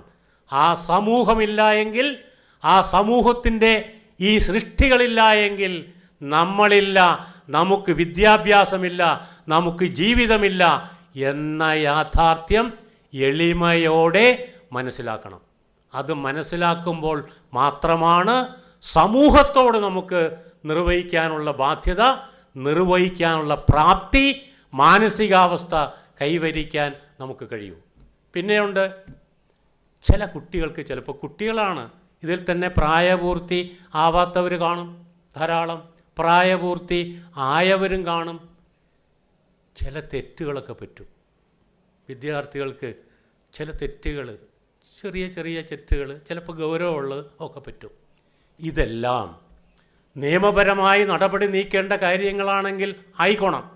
അല്ലാതെ നമ്മുടെ സഹപാഠികളോ നമ്മുടെ സതീർത്ഥ്യരോ നമ്മുടെ സുഹൃത്തുക്കളോ നമ്മോടൊപ്പം ജീവിക്കുന്നവരോ ആയ ആർക്കെങ്കിലുമൊക്കെ ചെറിയ ചില തെറ്റുകളൊക്കെ പറ്റിയിട്ടുണ്ടെങ്കിൽ അത് ഉപദേശിച്ചും അതൊക്കെ പരിഹരിക്കുന്നതിനുള്ള സഹായം ചെയ്തു കൊടുക്കുക എന്നല്ലാതെ ഏതെല്ലാം വഴിയിൽ അതില്ലാതാക്കാൻ കഴിയും, പരിഹരിക്കാൻ കഴിയും എന്ന് ശ്രമിക്കുകയല്ലാതെ അതൊരു പ്രചരണായുധമാക്കി ആ വ്യക്തിയെ വേദനിപ്പിക്കാനും മറ്റുള്ളവരുടെ ഇടയിൽ ചീത്തയാക്കാനും ഒക്കെ ഒരിക്കലും ശ്രമിക്കാൻ പാടില്ല. ഞാനടക്കം ഈ ലോകത്തിൽ ഇന്നുവരെ ജനിച്ചിട്ടുള്ള സകലരും ഒരു തരത്തിലല്ലെങ്കിൽ മറ്റൊരു തരത്തിൽ തെറ്റ് ചെയ്തിട്ടുള്ളവർ തന്നെയാണ്. തെറ്റ് ചെയ്യാത്ത ഒരു മനുഷ്യനും ഇതുവരെ ലോകത്തിലുണ്ടായിട്ടില്ല. ഇനി ഒരാൾ ഉണ്ടാവണം ഒരിക്കലും തെറ്റുപറ്റാത്ത, ഇതുവരെ ഉണ്ടായിട്ടില്ല. ആ യാഥാർത്ഥ്യം മനസ്സിലാക്കണം. അതുകൊണ്ട് തെറ്റ് ചെയ്യാം, ലോകത്താളിൽ ചെയ്യുന്നതാണ് അല്ല. അറിയാതെ ഒരു തെറ്റ് സംഭവിച്ചു പോയി, അല്ലെങ്കിൽ അറിഞ്ഞൊരു തെറ്റ് സംഭവിച്ചു പോയി, അത് പരിഹരിച്ച് കൂടുതൽ നല്ലവരായി മുന്നോട്ട് പോകാൻ. ഞാനിത് പറയാൻ കാരണം, എൻ്റെ വീട്ടിൽ പാല് തന്നിരുന്ന ഒരു സുനിൽ കുമാർ എന്ന് പറയുന്ന ഒരു സാധാരണ ഒരു നായർ കുടുംബം, എൻ്റെ വീട്ടിൽ പാൽ അച്ഛനും മക്കളും ഒക്കെ കൊണ്ടുവരും. അതിൽ ഇളയ മകൻ 10ാം ക്ലാസ് കഴിഞ്ഞ ശേഷം ചെറുതുരുത്തിയിൽ ചെണ്ട പഠിക്കാൻ വേണ്ടി കലാമണ്ഡലത്തിൽ ചേർന്നു. 1.5 കൊല്ലം കഴിഞ്ഞപ്പോൾ ആ കൊച്ചു കുട്ടി ആത്മഹത്യ ചെയ്തു. എന്താ കാര്യം? ആ കുട്ടി എഴുതി വെച്ചിട്ടുള്ള കത്ത് എൻ്റെ അടുത്ത് കൊണ്ടുവന്ന് ആ അച്ഛനും സഹോദരങ്ങളും തന്നു. എന്താ? അടിസ്ഥാനമില്ലാതെ ആ കുട്ടിയെക്കുറിച്ച് എന്തോ നിസാര കളവ് നടത്തി എന്ന് ആരോപിച്ച് പ്രചരിപ്പിച്ചു. അതിൽ മനം കൊണ്ടാണ് ആ കോമ്പൗണ്ടിൽ തന്നെ ആ നല്ല കുട്ടി, എന്ത് രസികനായ, ഈ സ്മാർട്ട് എന്നൊക്കെ പറയില്ലേ, അതിൻ്റെ പര്യായമായിരുന്നു, ആ കുട്ടി ആത്മഹത്യ ചെയ്തു. അത് നാം ഒന്നും പ്രതീക്ഷിച്ചോ ഉദ്ദേശിച്ചോ ആവില്ല. ചെറുതായി നാം പ്രോത്സാഹിപ്പിക്കുന്നതിന് പകരം ആക്ഷേപകരമായി സുഹൃത്തുക്കളെക്കുറിച്ചോ നമ്മുടെ കൂടെ പഠിക്കുന്നവരെക്കുറിച്ചോ ഒക്കെ പറഞ്ഞാൽ ഈ പ്രായത്തിൽ, ചെറുപ്രായത്തിൽ മനസ്സിന് ചിലപ്പോൾ താങ്ങാൻ പറ്റാത്ത അവസ്ഥ വരും. അതുകൂടി നമ്മൾ മനസ്സിലാക്കിയിരിക്കണം. ഇതേപോലെ ചെറിയ ചെറിയ കാര്യങ്ങൾ ഇങ്ങനെ നമ്മൾ പറയുകയാണെങ്കിൽ ഒരുപാട് കാര്യങ്ങൾ നമുക്ക് പറയാൻ പറ്റും. ഈ പഠിക്കുന്നതിൽ ഏറ്റവും പ്രധാനപ്പെട്ട കാര്യം എന്താ? നാം ഒരു ചുമതല ഏറ്റെടുത്തിരിക്കുന്നു. ആ ഏറ്റെടുത്ത ചുമതല സമർപ്പണ ബുദ്ധിയോടുകൂടി അതിൽ സമർപ്പിക്കണം. ഞാനിവിടെ ഒരു സ്വാമി വിവേകാനന്ദൻ്റെ ഒരു 2-3 വാചകം ഞാൻ കുറിച്ച് കൊണ്ടുവരുന്നുണ്ട്. എന്താ നാം ഇപ്പം ചെയ്യാൻ പോണത്? എന്താ? BBA LLB പഠിക്കാൻ തീരുമാനിച്ചു, BA LLB പഠിക്കാൻ തീരുമാനിച്ചു, BCom LLB പഠിക്കാൻ തീരുമാനിച്ചു. അതാണ് നമ്മുടെ ഇപ്പോഴത്തെ ഐഡിയ. ആ ഐഡിയ 5 വർഷം കൊണ്ട് ഏറ്റവും മനോഹരമായി അത്യുന്നതമായ നിലയിൽ അത് നേടണം. എന്ത് ചെയ്യണം? അതിന് ഒറ്റ സൂത്രമേ ഉള്ളൂ. അതാണ് സ്വാമി വിവേകാനന്ദൻ പറഞ്ഞെന്താ? Take up 1 idea. നിങ്ങളിപ്പോൾ എടുത്തിട്ടുള്ളത് ഈ ഡിഗ്രി നന്നായി പാസ്സാകുക എന്നാണ്. Make that 1 idea your life. അത് നിങ്ങളുടെ ജീവിതക്രമമാക്കണം. ഈ 5 കൊല്ലവും അതുപോലെ തുടർന്നും അഭിഭാഷകനോ ഉദ്യോഗസ്ഥനോ ഒക്കെ ആയാലും അത് തുടരണം. അപ്പോൾ take up 1 idea, make that 1 idea your life, think of it, dream of it, and live on that idea. Let the brain, muscles, nerves, and every part of your body be full of that idea, and just leave every other idea alone. This is the way to success. ഒരു തവണയും കൂടി വായിക്കാം. Take up 1 idea, അത് നിങ്ങൾ എടുത്തു കഴിഞ്ഞു. Make that 1 idea your life. ജീവിതം മുഴുവൻ അതിലേക്ക് മനഃപൂർവ്വം സമർപ്പിക്കുക. Think of it, dream of it, and leave on that idea. Let the brain, muscles, nerves and every part of your body B full of that idea, and just leave every other idea alone. This is the way to success. നിങ്ങൾ ഈ ഇതൊക്കെ നന്നായിട്ട് പഠിച്ച് റാങ്കും ഡിസ്റ്റിങ്ഷനും high first ക്ലാസ്സും ഒക്കെ കിട്ടി പാസ്സായി വന്നു.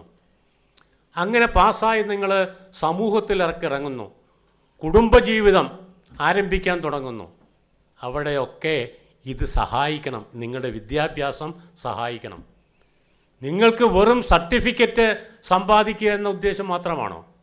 അത് സംബന്ധിച്ച് മഹാനായ ഡോക്ടർ APJ അബ്ദുൽ കലാം പറഞ്ഞത് കൂടി മനസ്സിൽ കരുതണം. എന്താ അദ്ദേഹം പറഞ്ഞേ?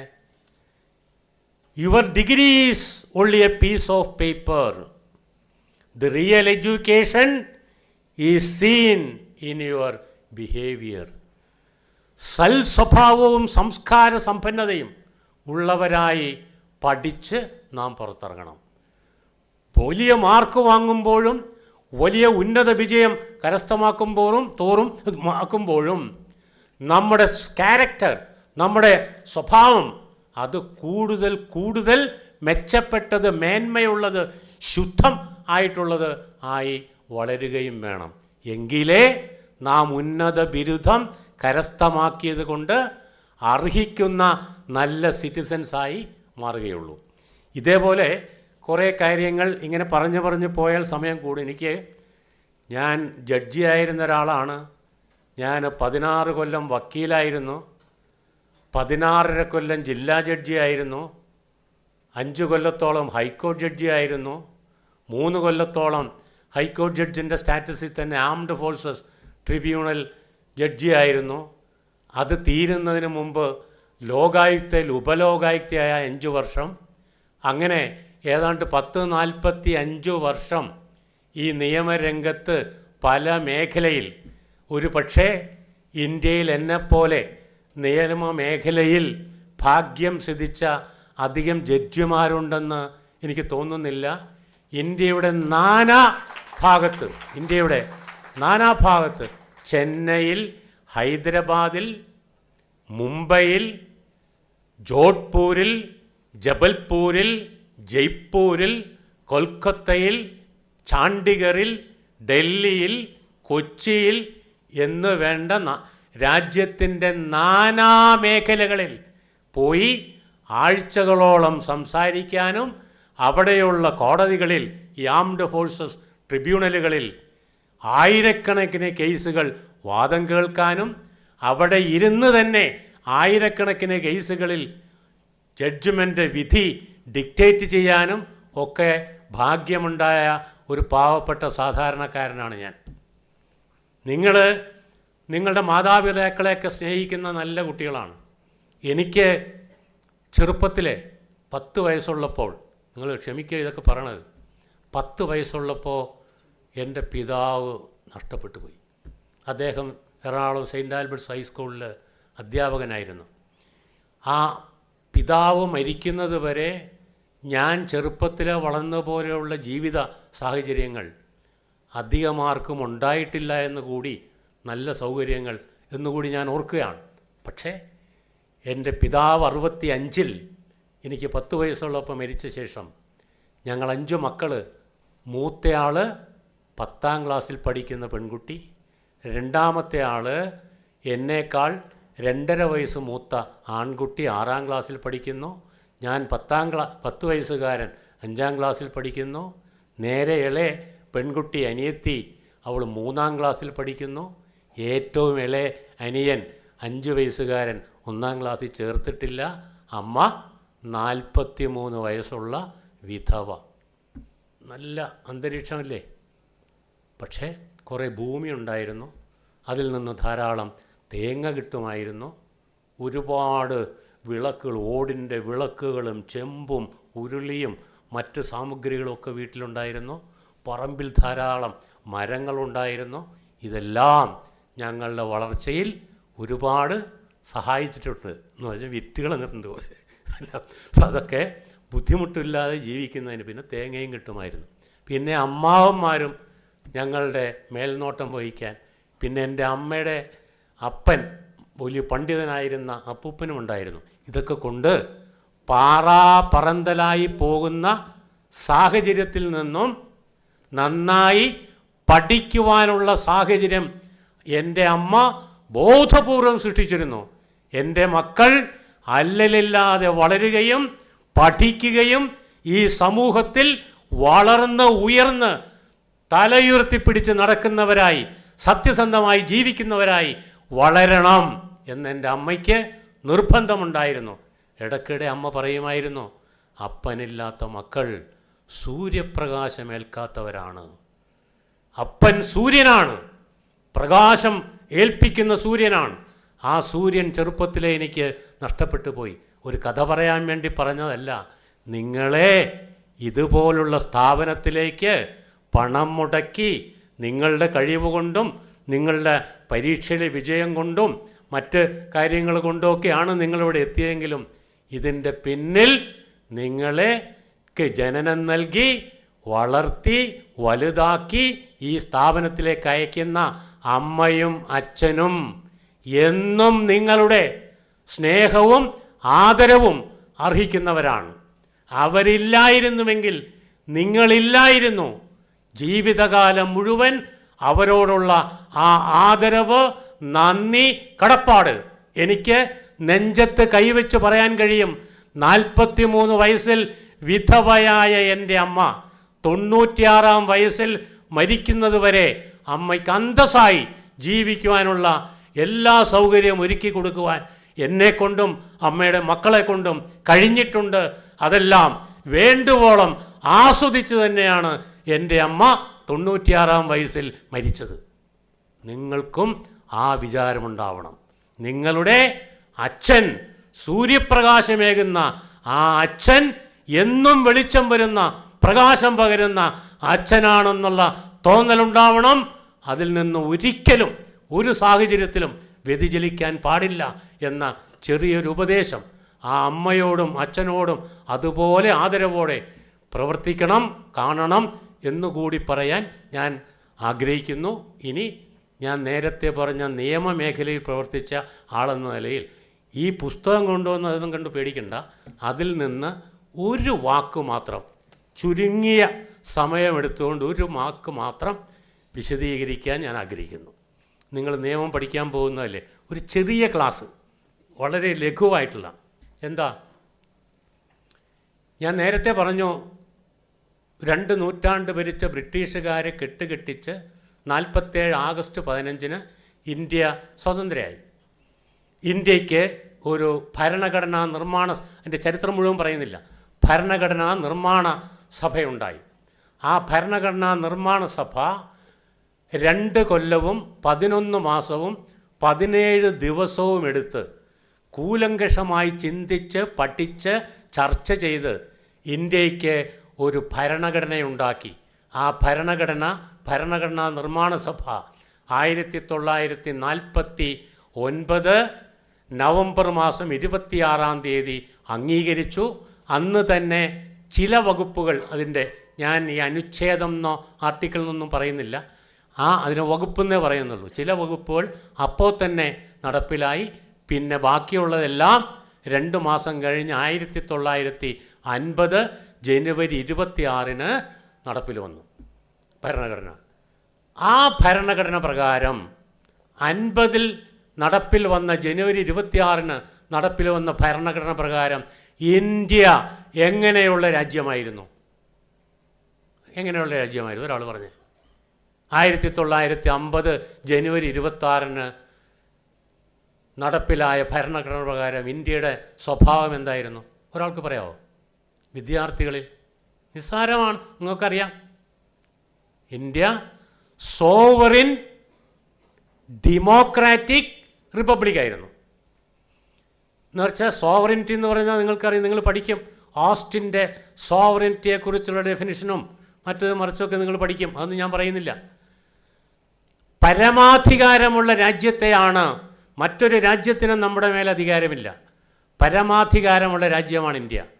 ജനാധിപത്യം എന്താ? ഡെമോക്രസി എന്താ? ജനാധിപത്യം, ജനങ്ങളാൽ തിരഞ്ഞെടുക്കപ്പെടുന്ന ഭരണം. ഇനി റിപ്പബ്ലിക് എന്താ?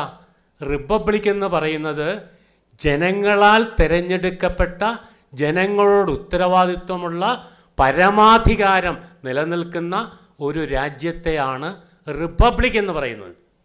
അങ്ങനെ സോവറിൻ ഡെമോക്രാറ്റിക് റിപ്പബ്ലിക്കായി 50 ജനുവരി 26 ഇന്ത്യ പ്രഖ്യാപിക്കപ്പെട്ടു.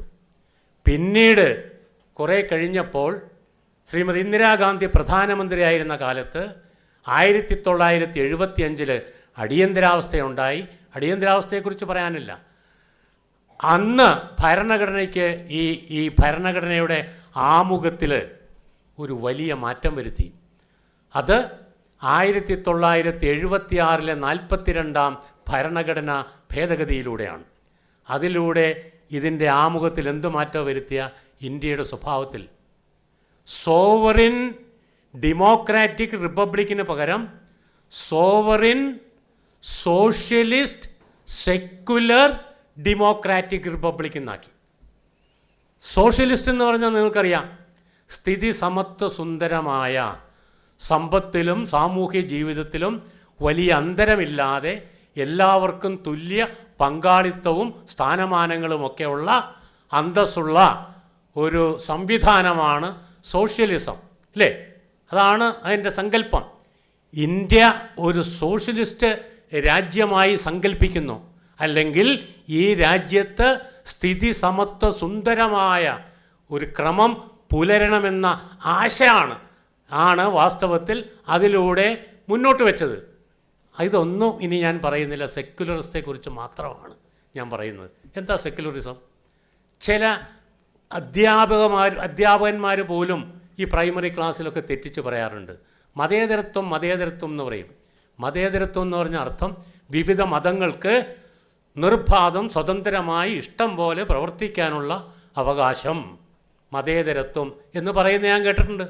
വിദ്യാർത്ഥികൾ പറയുന്നത് കേട്ടിട്ടുണ്ട്. പലരും പഠിപ്പിച്ചു കൊടുക്കുന്നതും കേട്ടിട്ടുണ്ട്. അങ്ങനെ അതല്ല. വ്യത്യസ്ത മതങ്ങൾക്ക് സ്വതന്ത്രമായി പ്രവർത്തിക്കാൻ അവകാശമുള്ള ഒരു സാമൂഹ്യ ക്രമം എന്നല്ല അതിൻ്റെ അർത്ഥം. മതേതരത്വത്തിൻ്റെ യഥാർത്ഥ അർത്ഥം മതനിരപേക്ഷത എന്നാണ്. മതത്തെ ആശ്രയിക്കാത്ത, ഇന്ത്യ മതത്തെ ആശ്രയിക്കാത്ത, ഇന്ത്യയുടെ ഭരണം നിർവഹിക്കുന്നതിന് മതത്തെ ആശ്രയിക്കാത്ത, ഈ രാജ്യത്തിന് മതമില്ല. ഇന്ത്യ രാജ്യത്തുള്ള ജനങ്ങൾക്ക് മതമുണ്ട്. ഇഷ്ടമുള്ളവർക്ക് ഇഷ്ടമുള്ള മതത്തിലൊക്കെ വിശ്വസിക്കാം. പക്ഷേ മതവിശ്വാസമില്ലാത്തവർക്ക് ആ വിശ്വാസവും പുലർത്താം. നിങ്ങൾക്ക് ഏതെങ്കിലും മതത്തിലോ ഈശ്വരനിലോ വിശ്വസിക്കാൻ എനിക്കും നിങ്ങൾക്കും സ്വാതന്ത്ര്യമുള്ളതുപോലെ ഒരു മതത്തിൽ വിശ്വസിക്കാതിരിക്കാനും ഈശ്വരനിൽ വിശ്വസിക്കാതിരിക്കാനും ഉള്ള സ്വാതന്ത്ര്യവും ഇന്ത്യൻ പൗരന്മാർക്ക് ഭരണഘടന നൽകുന്നുണ്ട്. ഈ യാഥാർത്ഥ്യം നമ്മൾ പഠിക്കണം. സെക്യുലറിസം എന്ന് പറഞ്ഞാൽ മതനിരപേക്ഷത, മതത്തെ ആശ്രയിക്കാത്ത, രാജ്യത്തിന് ഏതെങ്കിലും പ്രത്യേക മതമില്ല. ഇതാണ് ഞാൻ 2 മിനിറ്റ് കൊണ്ട് സ്ഥാപിക്കാൻ പോകുന്നത്. ആദ്യത്തെ ക്ലാസ്സാണെന്ന് വെച്ചോ ഇത്.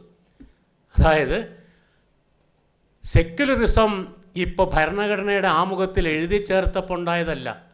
ആമുഖത്തിൽ 42-ാം ഭരണഘടനാ ഭേദഗതി അത് 3/1/77 നടപ്പിൽ വന്നു. അപ്പോൾ ഉണ്ടായതല്ല ഈ സെക്യുലറിസം ഭരണഘടനയിൽ. അതിനു മുമ്പേ നമ്മുടെ ഭരണഘടനയിൽ സെക്യുലറിസം കുടികൊള്ളുന്നുണ്ടായിരുന്നു. എടുത്തോളൂ, 25 എന്താ ഫ്രീഡം ഓഫ് റിലിജ്യൻ എന്ന തലക്കെട്ടിൽ പറയുന്നത് എന്താ? ഓൾ പേഴ്സൺസ്, ശ്രദ്ധിച്ചോണം, all persons are equally entitle to freedom of conscience and the right freely to practise, profess and propagate religion. എന്താ അതിനർത്ഥം? നിങ്ങൾ പഠിക്കാൻ പോവാണ് കോൺസ്റ്റിറ്റ്യൂഷൻ. എന്താ അതിനർത്ഥം?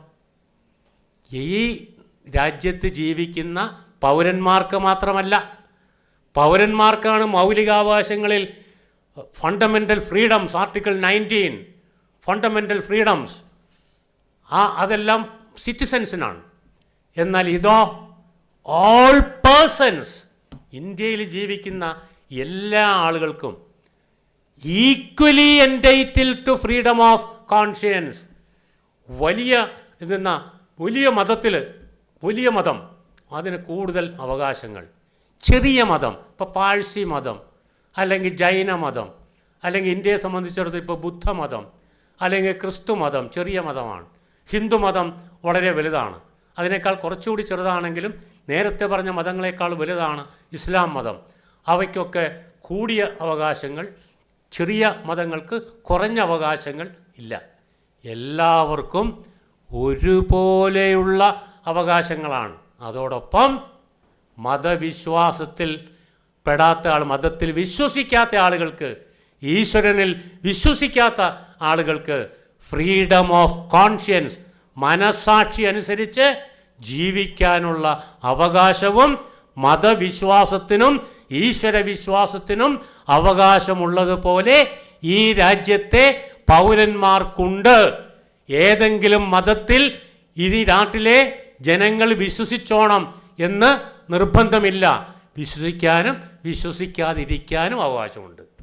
അടുത്തതെന്താ? 26 മതവിശ്വാസികൾക്ക് അവരുടെ സ്ഥാപനങ്ങൾ ഉണ്ടാക്കാം, പണം സമ്പാദിക്കാം, അവർക്ക് ധാർമ്മിക പ്രവർത്തികൾ ചെയ്യാം, മതപരമായ പ്രവൃത്തികൾ ചെയ്യാം, അതിനുവേണ്ടി കെട്ടിടങ്ങൾ ഉണ്ടാക്കാം, പണം സ്വരൂപിക്കാം, എല്ലാം ചെയ്യാം.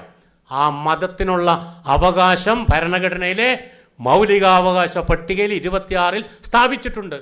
എന്നാൽ എൻ്റെ വാദം രാജ്യത്തിന് മതമില്ല എന്നതിൻ്റെ അടുത്ത പോയിൻ്റ് 27.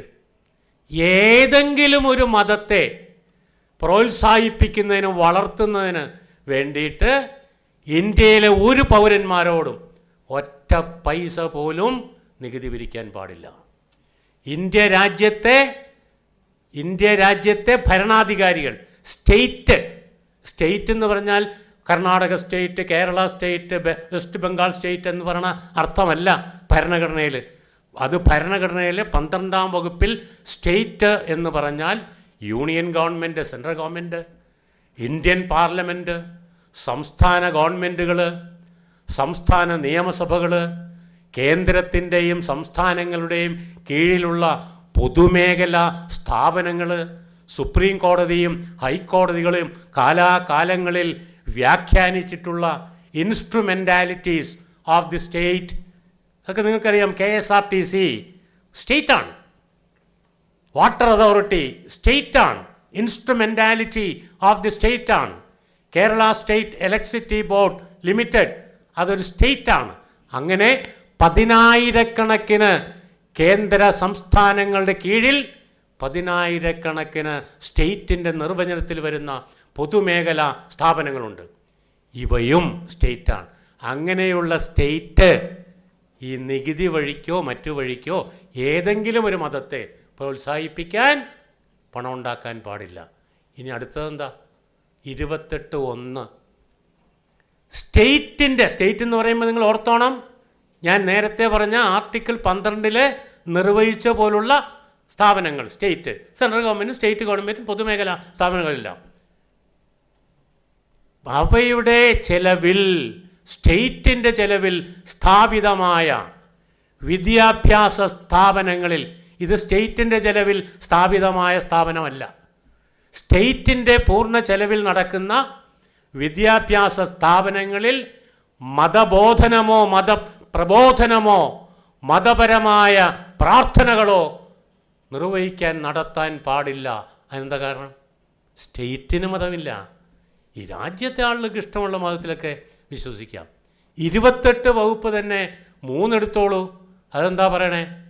ഇത് ഒരു റെക്കഗ്നൈസ്ഡ് ഇൻസ്റ്റിറ്റ്യൂഷനാണിത്. നെഹ്റു ഇൻസ്റ്റിറ്റ്യൂഷൻസ് റെക്കഗ്നൈസ്ഡ് ആണ്, എയ്ഡഡ് അല്ല, റെക്കഗ്നൈസ്ഡ് ആണ്. അങ്ങനെയുള്ള റെക്കഗ്നൈസ്ഡോ പിന്നെ എയ്ഡഡ് സ്കൂൾ നിങ്ങൾ കേട്ടിട്ടില്ലേ? സർക്കാർ ടീച്ചർമാർക്കൊക്കെ ശമ്പളം കൊടുക്കും, അധ്യാപകർക്കൊക്കെ ശമ്പളം കൊടുക്കുന്ന ഈ മെയിൻ്റനൻസ് ഗ്രാൻറ്റൊക്കെ സ്കൂളിന് വേണ്ടി കൊടുക്കുന്ന എയ്ഡഡ് സ്കൂൾ സ്ഥാപനങ്ങൾ, aided colleges, aided schools, aided primary schools ഒക്കെ നിങ്ങൾക്കറിയാം. അങ്ങനെയുള്ള ഗവൺമെൻറ്റിൽ നിന്ന് എയ്ഡ് ധനസഹായം നേടുന്ന വിദ്യാഭ്യാസ സ്ഥാപനങ്ങളിലും പിന്നെ സ്റ്റേറ്റിൻ്റെ റെക്കഗ്നീഷനും കൊണ്ട് പ്രവർത്തിക്കുന്ന വിദ്യാഭ്യാസ സ്ഥാപനങ്ങളിലും അവിടെ പഠിക്കുന്ന വിദ്യാർത്ഥികൾ പ്രായപൂർത്തിയായവരാണെങ്കിൽ അവരുടെ അനുവാദത്തോടുകൂടി മാത്രമേ മതബോധനമോ മതപരമായ പ്രാർത്ഥനകളോ നടത്താൻ പാടുള്ളൂ. പ്രായപൂർത്തിയാവാത്തവരാണെങ്കിലോ അവരുടെ രക്ഷിതാക്കളുടെ അനുമതിയോടുകൂടി മാത്രമേ അത്തരം മതബോധനമോ അല്ലെങ്കിൽ മതപ്രാർത്ഥനകളോ നടത്താൻ പാടുള്ളൂ. അപ്പോൾ അതെന്താ കാണിക്കണേ? സ്റ്റേറ്റ് ടച്ച് ചെയ്താൽ സ്റ്റേറ്റിന് മതമില്ല. അതുകൊണ്ട് അവിടെയൊക്കെ ഈ പറയുന്ന നിയന്ത്രണങ്ങളുണ്ട്. ഇതിൽ നിന്ന് ഞാൻ പറയുന്ന വാദം നിങ്ങൾക്ക് കുറേയൊക്കെ ബോധ്യമായി കാണും. ഇനി അടുത്തത് 51A ഭരണഘടനയുടെ 4A എന്ന് പറയുന്ന ഭാഗത്ത് 51A ആർട്ടിക്കിൾ എഴുതി ചേർത്തു. അതും 42ാം ഭരണഘടനാ ഭേദഗതിയിലൂടെ 3/1/77 മുതലാണ്. അതിൽ ഫണ്ടമെൻ്റൽ ഡ്യൂട്ടീസ്, മൗലികമായ അവകാശങ്ങൾ, അതിൽ ക്ലോസ് E പറയുന്നത് എന്താ? നമ്മൾ ക്രിസ്ത്യാനികളാണ്, ഹിന്ദുക്കളാണ്, നമ്മൾ സിഖുകാരാണ്, ബുദ്ധമതക്കാരാണ്, പാഴ്സികളാണ്, ജൈനന്മാരാണ്, മതത്തിലൊന്നും വിശ്വാസമില്ലാത്തവരാണ് ഒക്കെ ആണെങ്കിലും എന്താ ആർട്ടിക്കിൾ പറയണേ? നമ്മുടെ മൗലികമായ ചുമതലയാണ്. മതപരമോ ഭാഷാപരമോ പ്രാദേശികമോ വിഭാഗീയമോ, ഇംഗ്ലീഷിൽ അതിൽ എഴുതിയിരിക്കുന്നത് religious, linguistic, regional or sectional എന്നാണ്. അതിൻ്റെ മലയാളീകരിച്ച ട്രാൻസ്ലേഷനാണ് ഞാൻ പറഞ്ഞ മതപരമോ ഭാഷാപരമോ പ്രാദേശികമോ വിഭാഗീയമോ ആയ സകല ചിന്തകളെയും മാറ്റിവെച്ച് ഇന്ത്യയിലെ എല്ലാ മനുഷ്യരും സാഹോദര്യത്തോടെ, രമ്യമായി, സഹവർത്തിത്വത്തോടെ ഇന്ത്യയിൽ ജീവിക്കുക എന്നത് ഇന്ത്യയിലെ എല്ലാ പൗരന്മാരുടെയും ചുമതലയാണ്, മൗലികമായ ചുമതലയാണ്. ഇനി അടുത്തത് ഒന്നുകൂടി പറയാം. ഭരണഘടനയുടെ ഷെഡ്യൂൾ പട്ടികകളിൽ മൂന്നാമത്തത് ഷെഡ്യൂൾ 3. അതിൽ അപ്പോൾ ഞാൻ ഹൈക്കോടതി ജഡ്ജി ആയപ്പോഴും ജില്ലാ ജഡ്ജി ആയപ്പോഴും ഞാൻ സത്യപ്രതിജ്ഞ ചെയ്തു. ഭരണഘടനയോടും അതിൻ്റെ അടിസ്ഥാനത്തിലുണ്ടാക്കുന്ന നിയമങ്ങളോടും സത്യസന്ധമായി കൂറു പുലർത്തിക്കോളാം എന്നൊക്കെ പറയുന്ന സത്യപ്രതിജ്ഞ. ആ സത്യപ്രതിജ്ഞ ഇന്ത്യൻ പ്രസിഡൻ്റ് ആകുമ്പോൾ വേണം, വൈസ് പ്രസിഡൻറ്റിന് വേണം, പ്രധാനമന്ത്രിക്ക് വേണം, MP-മാർക്ക് വേണം, ഹൈക്കോടതി ജഡ്ജിമാർക്ക് വേണം, സുപ്രീം കോടതി ചീഫ് ജസ്റ്റിസിന് വേണം, ജഡ്ജിമാർക്ക് വേണം, സ്പീക്കർക്ക് വേണം, എല്ലാവർക്കും വേണം. ഇതെല്ലാം ഭരണഘടനയിൽ പറഞ്ഞിട്ടുണ്ട്. ആരൊക്കെയാണ് എങ്ങനെ വേണം സത്യപ്രതിജ്ഞ ചെയ്യേണ്ടതെന്ന് ഭരണഘടനയുടെ 3-ാം പട്ടികയിൽ ഷെഡ്യൂൾ 3-ൽ പറയുന്നുണ്ട്. അതിങ്ങനെയാണ് പറയണേ: I Babu Mathew do swear in the name of God / solemnly affirm എന്ന് പറഞ്ഞാൽ എന്താ അർത്ഥം? ഒരു വ്യക്തി ഇന്ത്യൻ പ്രസിഡൻ്റായോ വൈസ് പ്രസിഡൻ്റായോ ചീഫ് ജസ്റ്റിസായോ ജഡ്ജിമാരായോ മന്ത്രിമാരായോ മുഖ്യമന്ത്രിയായോ പ്രധാനമന്ത്രിയായോ ഒക്കെ സത്യപ്രതിജ്ഞ ചെയ്യുമ്പോൾ ഈശ്വരവിശ്വാസിയാണെങ്കിൽ in the name of God സത്യപ്രതിജ്ഞ ചെയ്യാം. വിശ്വാസമില്ലാത്തവരാണെങ്കിൽ ഗൗരവമായ ദൃഢപ്രതിജ്ഞ ചെയ്യാം, സോളംലി അഫോം ഇത് ചെയ്യാം. അതെന്താ കാണിക്കണേ? രാജ്യത്തിന് മതമില്ല. അപ്രകാരം നോക്കിയാൽ ഇനി ആർട്ടിക്കിൾ 5 ഉണ്ട്. മതം നോക്കിയിട്ടല്ല സിറ്റിസൺഷിപ്പ്. രാജ്യത്ത് ഉള്ള അവകാശങ്ങൾ ഇതിൻ്റെ ഭരണഘടനയിലെ വകുപ്പ് 15, 16 ഞാൻ വിശദീകരിക്കുന്നതെന്നു സമയം പോകുന്നു. അപ്പോൾ ഈ ഒരു മൗലികമായ കാര്യം നിങ്ങൾ മനസ്സിലാക്കണം. ഈ രാജ്യത്ത് വിശ്വാസത്തിന് അവകാശമുണ്ട്, വിശ്വസിക്കാതിരിക്കാൻ അവകാശമുണ്ട്. എല്ലാവർക്കും, വിശ്വാസികൾക്ക് പ്രത്യേകിച്ച് വല്ല നന്മകൾ, വിശ്വാസമില്ലാത്തവർക്ക് പ്രത്യേകിച്ച് എന്തെങ്കിലും കോട്ടങ്ങൾ, അങ്ങനെയൊന്നും ഭരണഘടന വിഭാവനം ചെയ്യുന്നില്ല. മഹാത്മാഗാന്ധി സദാസമയവും ഭഗവത്ഗീത കൈവശം വെച്ച് നടക്കുന്ന, ഞാനൊരു സനാതന ഹിന്ദുവാണെന്ന് സദാ പ്രഖ്യാപിക്കുന്ന മഹാനായിരുന്നു, വ്യക്തിയായിരുന്നു. എന്നാൽ NG ഗൊറെ, ഇന്ത്യ കണ്ട സോഷ്യലിസ്റ്റ് നേതാക്കളിൽ പ്രമുഖനായിരുന്ന, എൻ്റെയൊക്കെ ചെറുപ്പകാലത്ത് ഇന്ത്യൻ പാർലമെൻറ്റിൽ അങ്ങേയറ്റം ശോഭിച്ചിരുന്ന മഹാനായ സോഷ്യലിസ്റ്റ് നേതാവ് NG ഗൊറെ, അദ്ദേഹം നാസ്തികനായിരുന്നു, ഈശ്വരവിശ്വാസിയായിരുന്നില്ല. പക്ഷേ മഹാത്മാഗാന്ധിയും ഗൊറെയും അടുത്ത സുഹൃത്തുക്കളായിരുന്നു. മഹാത്മാഗാന്ധി ഗൊറെയെ വിളിച്ച് അദ്ദേഹത്തിൻ്റെ ആശ്രമത്തിൽ, മഹാത്മാഗാന്ധിയുടെ ആശ്രമത്തിൽ പോയി ഗൊറെ ആശ്രമവേല കുറേ കാലം ചെയ്തിട്ടുണ്ട്. എന്തിനാണ് ഇത് പറഞ്ഞേ? നിങ്ങൾ വിശ്വസിക്കുന്നു, നിങ്ങൾ വിശ്വസിക്കുന്നില്ല, അത് നിങ്ങളുടെ സ്വാതന്ത്ര്യമാണ്, ഭരണഘടന നൽകുന്ന സ്വാതന്ത്ര്യമാണ്. നിങ്ങളുടെ വിശ്വാസത്തെ അദ്ദേഹം അംഗീകരിക്കണം, അദ്ദേഹത്തിൻ്റെ വിശ്വാസത്തെ നിങ്ങളും അംഗീകരിക്കണം. അംഗീകരിച്ച് ഈ നാട്ടിൽ വല്ല പ്രശ്നമുണ്ടോ? ഉണ്ടോ? ഒരു പ്രശ്നമില്ല. എല്ലാവർക്കും പരസ്പരം അവരവരുടെ വിശ്വാസത്തെ അംഗീകരിച്ചാൽ ഒരു പ്രശ്നമില്ല. ഇപ്പോൾ ഭരണഘടനയുടെ കാര്യം ഞാൻ പറഞ്ഞു. ക്രിസ്തുമതം ക്രിസ്ത്യാനികൾക്ക് ശ്രേഷ്ഠമാണ്, ശരിയാണ്. ക്രിസ്ത്യാനികൾക്ക് ബൈബിൾ ശ്രേഷ്ഠമാണ്. അതുപോലെ ശ്രേഷ്ഠമാണ് ഇസ്ലാം മതവിശ്വാസികൾക്ക് ഖുറാൻ. അതുപോലെ ശ്രേഷ്ഠമാണ് ഹിന്ദുമതവിശ്വാസികൾക്ക് ഭഗവത്ഗീത. അതുപോലെ ശ്രേഷ്ഠമാണ് ഗുരുഗ്രന്ഥ സാഹിബ് സിഖുകാർക്ക്. അതുപോലുള്ള ഗ്രന്ഥങ്ങൾ ബുദ്ധമതക്കാർക്കും പാഴ്സികൾക്കും ജൈനന്മാർക്കും ശ്രേഷ്ഠമാണ്. പരസ്പരം അങ്ങോട്ടും ഇങ്ങോട്ടും ഇതിലൊക്കെ അടങ്ങിയിട്ടുള്ള മൂല്യങ്ങൾ സ്വീകരിക്കാം, അത് പ്രാവർത്തികമാക്കാം. മഹാത്മാഗാന്ധി അദ്ദേഹത്തിൻ്റെ പല സമരങ്ങൾക്കും ബൈബിളിൽ നിന്ന് ബൈബിളിലെ പല മൂല്യങ്ങളുമാണ് സ്വീകരിച്ചത്. ഒരു കരണത്തടിച്ചാൽ മറുകരണം കാണിച്ചു കൊടുക്കാൻ പറയുന്നത് ബൈബിളിൻ്റെ പ്രിൻസിപ്പിൾ എടുത്തിട്ടാണ് അദ്ദേഹം ചെയ്തത്. അതുപോലെ പല മതങ്ങളിൽ നിന്നും അതിൻ്റെ സാരാംശം, മനുഷ്യന് ഉപകാരപ്പെടുന്ന സാരാംശം അങ്ങോട്ടും ഇങ്ങോട്ടുമൊക്കെ എടുക്കണമെന്ന് നിർബന്ധമൊന്നുമില്ല. അപ്പോൾ ഓരോരുത്തരുടെയും മതം അവർക്ക് ശ്രേഷ്ഠമാണെന്ന് നമ്മൾ അംഗീകരിക്കണം. അതേപോലെ മറ്റുള്ളവർക്ക് അവരുടെ ഗ്രന്ഥവും ശ്രേഷ്ഠമാണ്. ഇന്ത്യൻ പ്രധാനമന്ത്രി ഒരു മുസ്ലിമാണെന്നിരിക്കട്ടെ, ആ ഇന്ത്യൻ പ്രധാനമന്ത്രിക്ക് ശരീഅത്ത് നിയമം അനുസരിച്ച് ഭരിക്കാൻ കഴിയുമോ? ഇല്ല. പാകിസ്ഥാനിൽ പറ്റും. എന്താ കാര്യം? പാകിസ്ഥാൻ മതരാഷ്ട്രമാണ്, മലേഷ്യ മതരാഷ്ട്രമാണ്, ഇന്ത്യക്ക് മതമില്ല. ഇന്ത്യ രാജ്യത്തെ ജനങ്ങൾക്ക് മതമുണ്ട്, ഇന്ത്യ രാജ്യത്തിന് മതമില്ല, ഇന്ത്യ സ്റ്റേറ്റിന് മതമില്ല. ഇന്ത്യയെ നയിക്കുന്ന ബൈബിൾ ക്രിസ്ത്യാനിയെ നയിച്ചോട്ടെ, ഭഗവത്ഗീത ഹിന്ദുവിനെ നയിച്ചോട്ടെ, ഖുറാൻ ഇസ്ലാമിനെ നയിച്ചോട്ടെ, ഗുരുഗ്രന്ഥ സാഹിബ് സിഖിനെ നയിച്ചോട്ടെ, മറ്റു മതസ്ഥരെ അവരുടെ ഗ്രന്ഥങ്ങൾ നയിച്ചോട്ടെ. പക്ഷേ ഇവരെല്ലാം അടങ്ങുന്ന ഇന്ത്യയിലെ എല്ലാ ജനങ്ങളുടെയും ഗ്രന്ഥം ഏതാണ് സുഹൃത്തുക്കളെ? അത് ഇന്ത്യയുടെ ഈ മഹത്തായ ഭരണഘടനയാണ്. ഇന്ത്യയെ നയിക്കേണ്ടത് ഇന്ത്യൻ ഭരണാധികാരിയെ.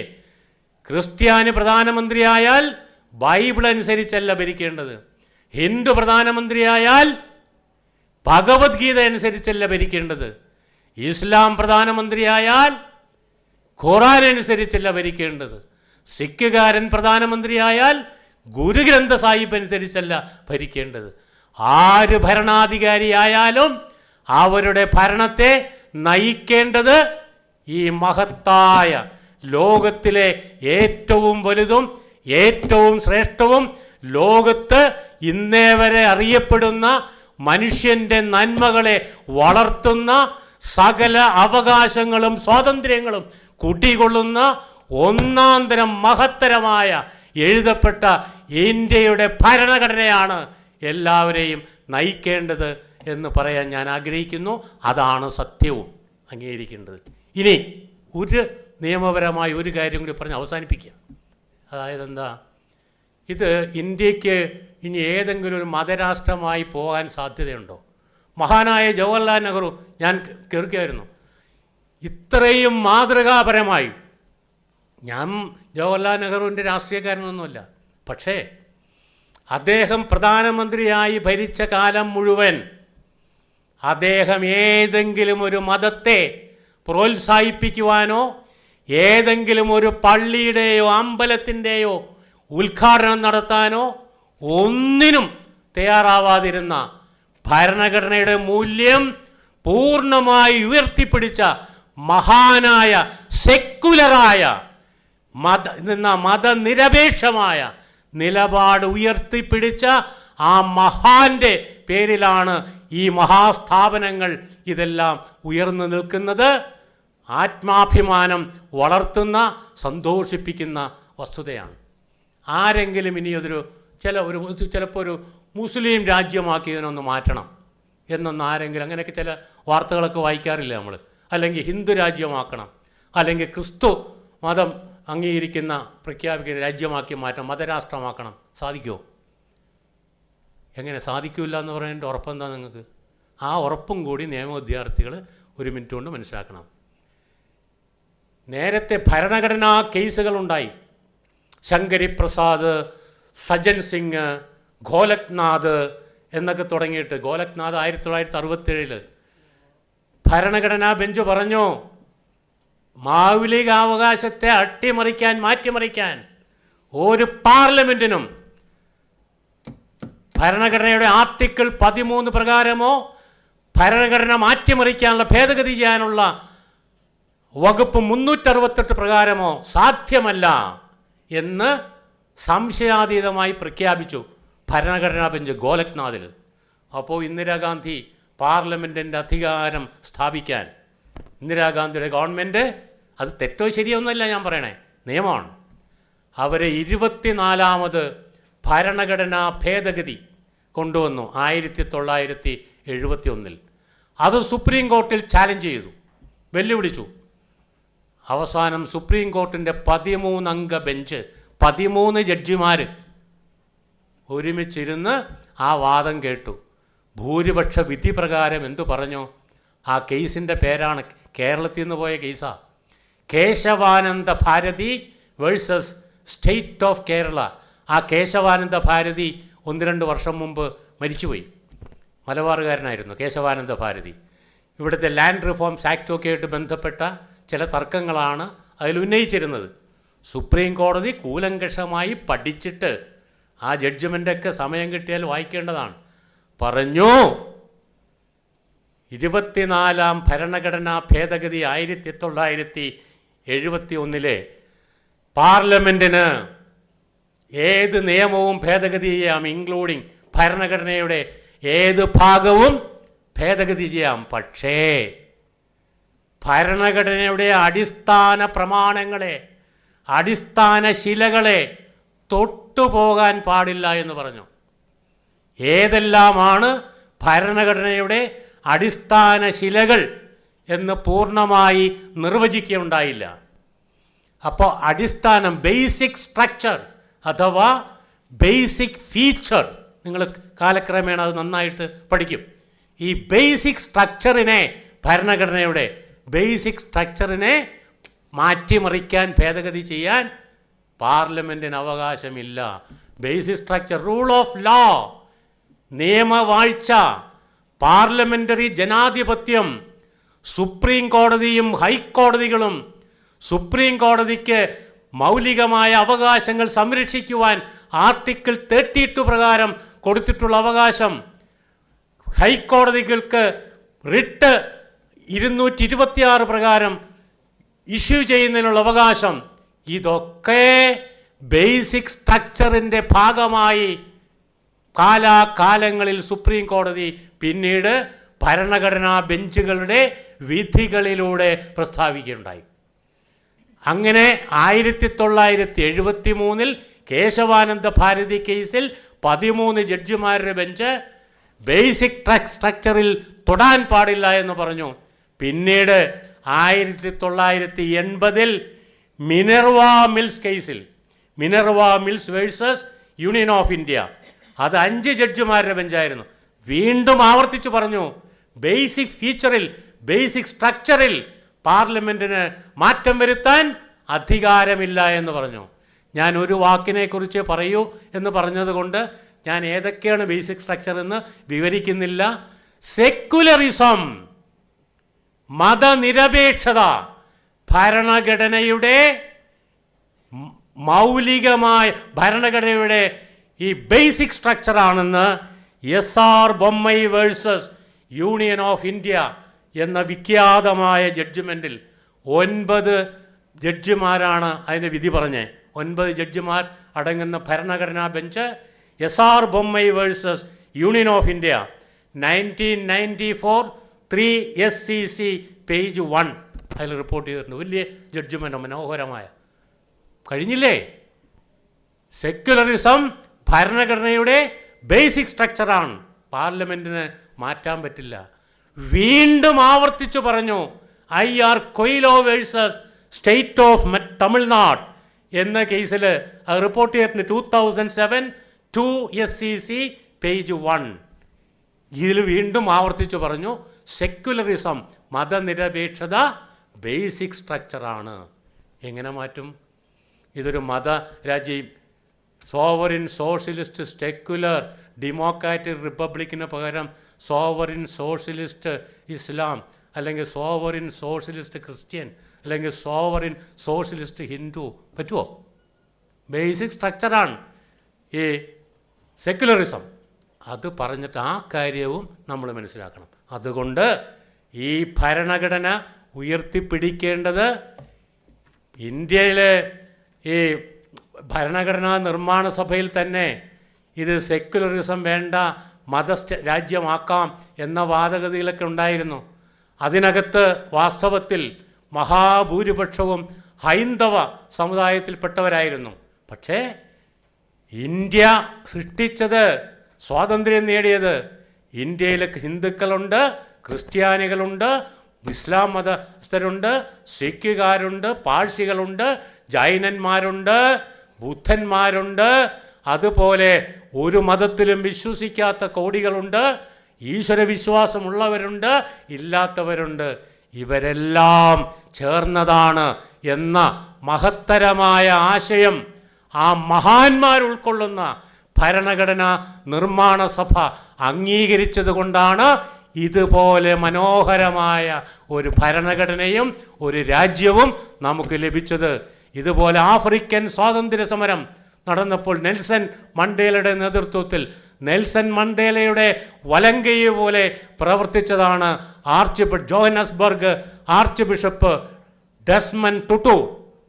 സ്വാതന്ത്ര്യം നേടിക്കഴിഞ്ഞ് സൗത്ത് ആഫ്രിക്കയുടെ പ്രസിഡൻ്റായി നെൽസൺ മണ്ടേല വന്ന ശേഷം ബിഷപ്പ് ഡെസ്മണ്ട് ടുട്ടു 1-2 വർഷം മുമ്പ് അദ്ദേഹം മരിച്ചു. അദ്ദേഹം പ്രഖ്യാപിച്ചു, South Africa is a rainbow nation.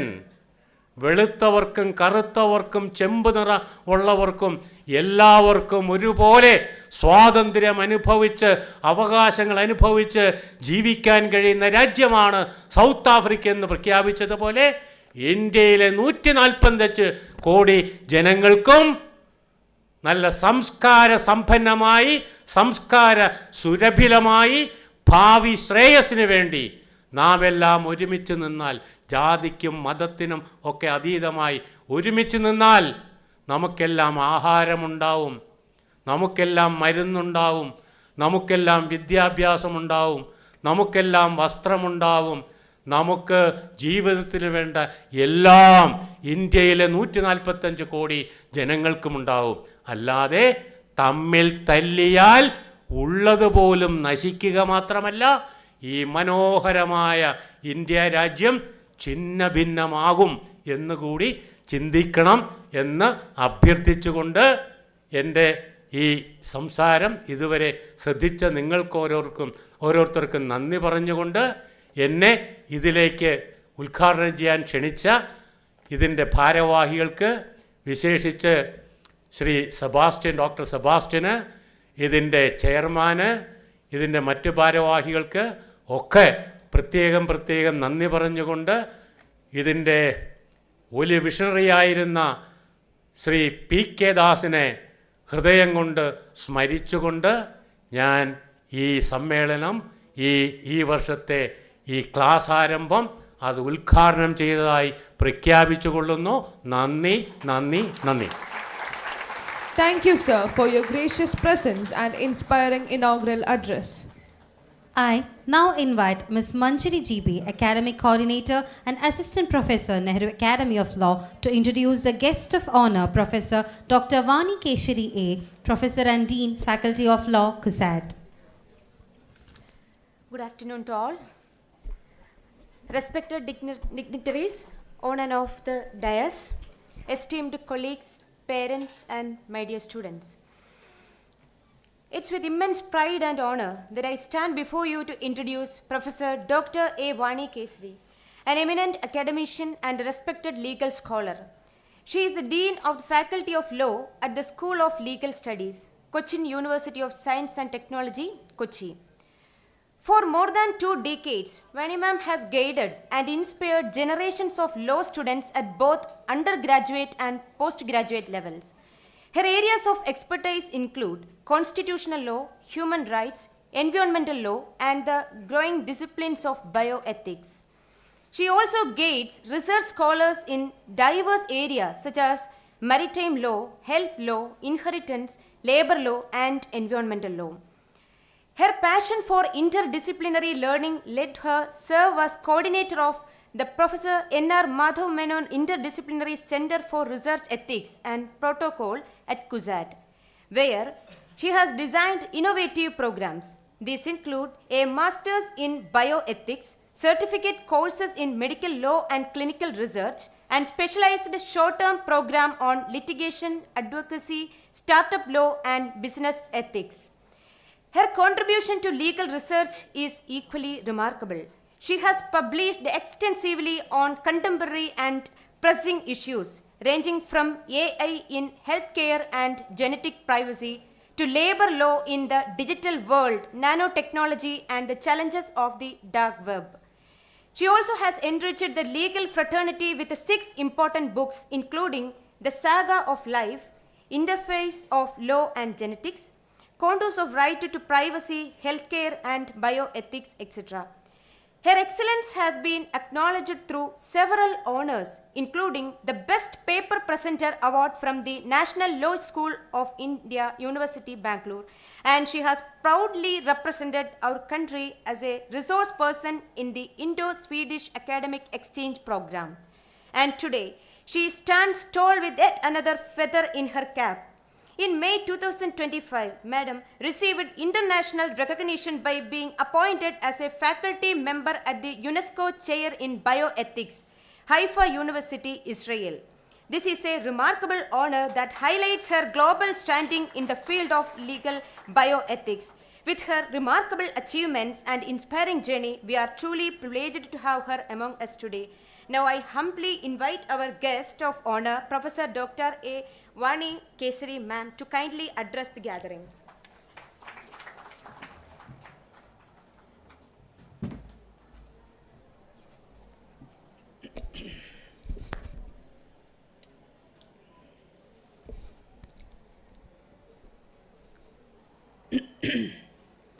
Esteemed President of this function, Advocate Dr. Krishna Das, the Chancellor of this university, the Chief Guest of this induction program, Honorable Justice Babu Matthew Sir, former Judge High Court of Kerala, the dignitaries on and off the dais, the faculty members, the principal of this institution, my friend, Dr. Soni, and the newly inducted students, the faculty members, and parents, dear friends. In fact, listening to a more than 45 minutes, 1 hour, 5 minutes speech, shook me as to what I need to tell and what I need to convey to all of you. It was really excellent and mind-blowing, sir. And I would have missed the bus if I wouldn't have accepted the invitation by Dr. Soni. In fact, friends, he took us through the journey of the life. He set us the example of his own life, to what extent, a person can become successful in life. And later on, he took us to the journey of the different aspects of law, the Constitution, and how the Constitution has bestowed on us certain rights. And finally, he gave us a promise that we have a wonderful Constitution, but the direction of it lays within our hands. So this is a vision which he has conveyed through his lecture. I'm a small, humble academic, having studied in a public institution throughout my academic studies. And so I should be telling you that you were the first person to convey the essence of what our Constitution is. Because way before in 2016, when I took up the research work, that is sanctity of human life in the context of human genetic research, my guide told me that sanctity of human life, and how do you relate it with advances in human genetic research? Friends, sanctity of human life in the sense that it is not only the religions which give you that sanctity. The secular version of it also respects the sanctity of human life. But as a student of law, I didn't know what he meant.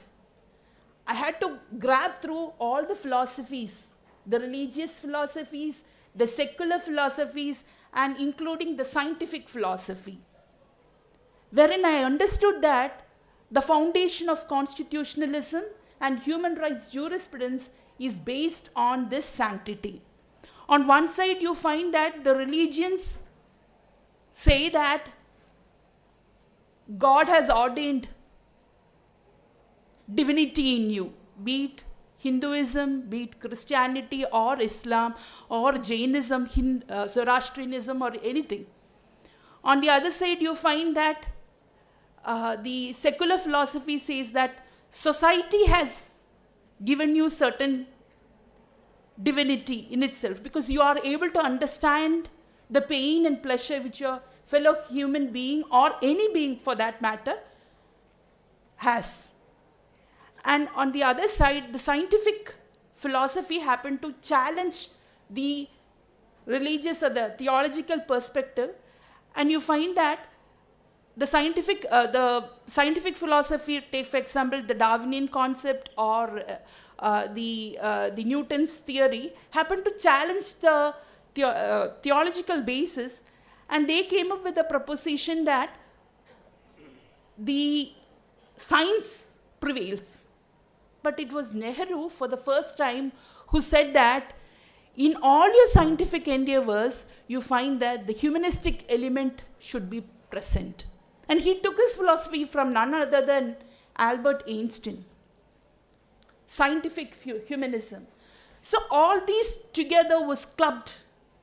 And when you look into the deliberations which happened in the United Nations, drafting of the United Nations Charter, which was at the same time wherein India was also crafting her constitution, you find that was a discussion as to how do you bring the element of different cultural perspectives, different religious perspectives coming together, and how are we going to craft a universal declaration protecting the human rights.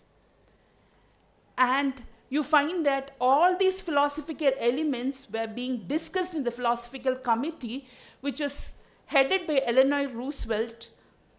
You might be knowing who Eleanor Roosevelt is. She's a wife of President Roosevelt of US. And you find that, and that is how they came to the understanding that there needs to be consensus. And this, the declaration started off with the words of "we the people." So that particular element, struck me when the Honorable Judge was talking to all of you. So we are really proud that you have made such a contribution to the young minds as well as teachers here today. And I fear that you might take up the role of an academic, and students will not sit in our classes hereinafter. Okay. Friends, I find all, eyes, especially the first row students sitting there, you find that they are just, confronted with the question of what is this all legal jargons going in. Nothing to worry, dear ones. You are blessed to be in an institution where you will be having a smooth sail. Let me assure you that. For that, first thing you need to believe in yourself. Believe in yourself. Nobody has achieved anything without believing oneself. Because you find that each day is a challenge for any of us.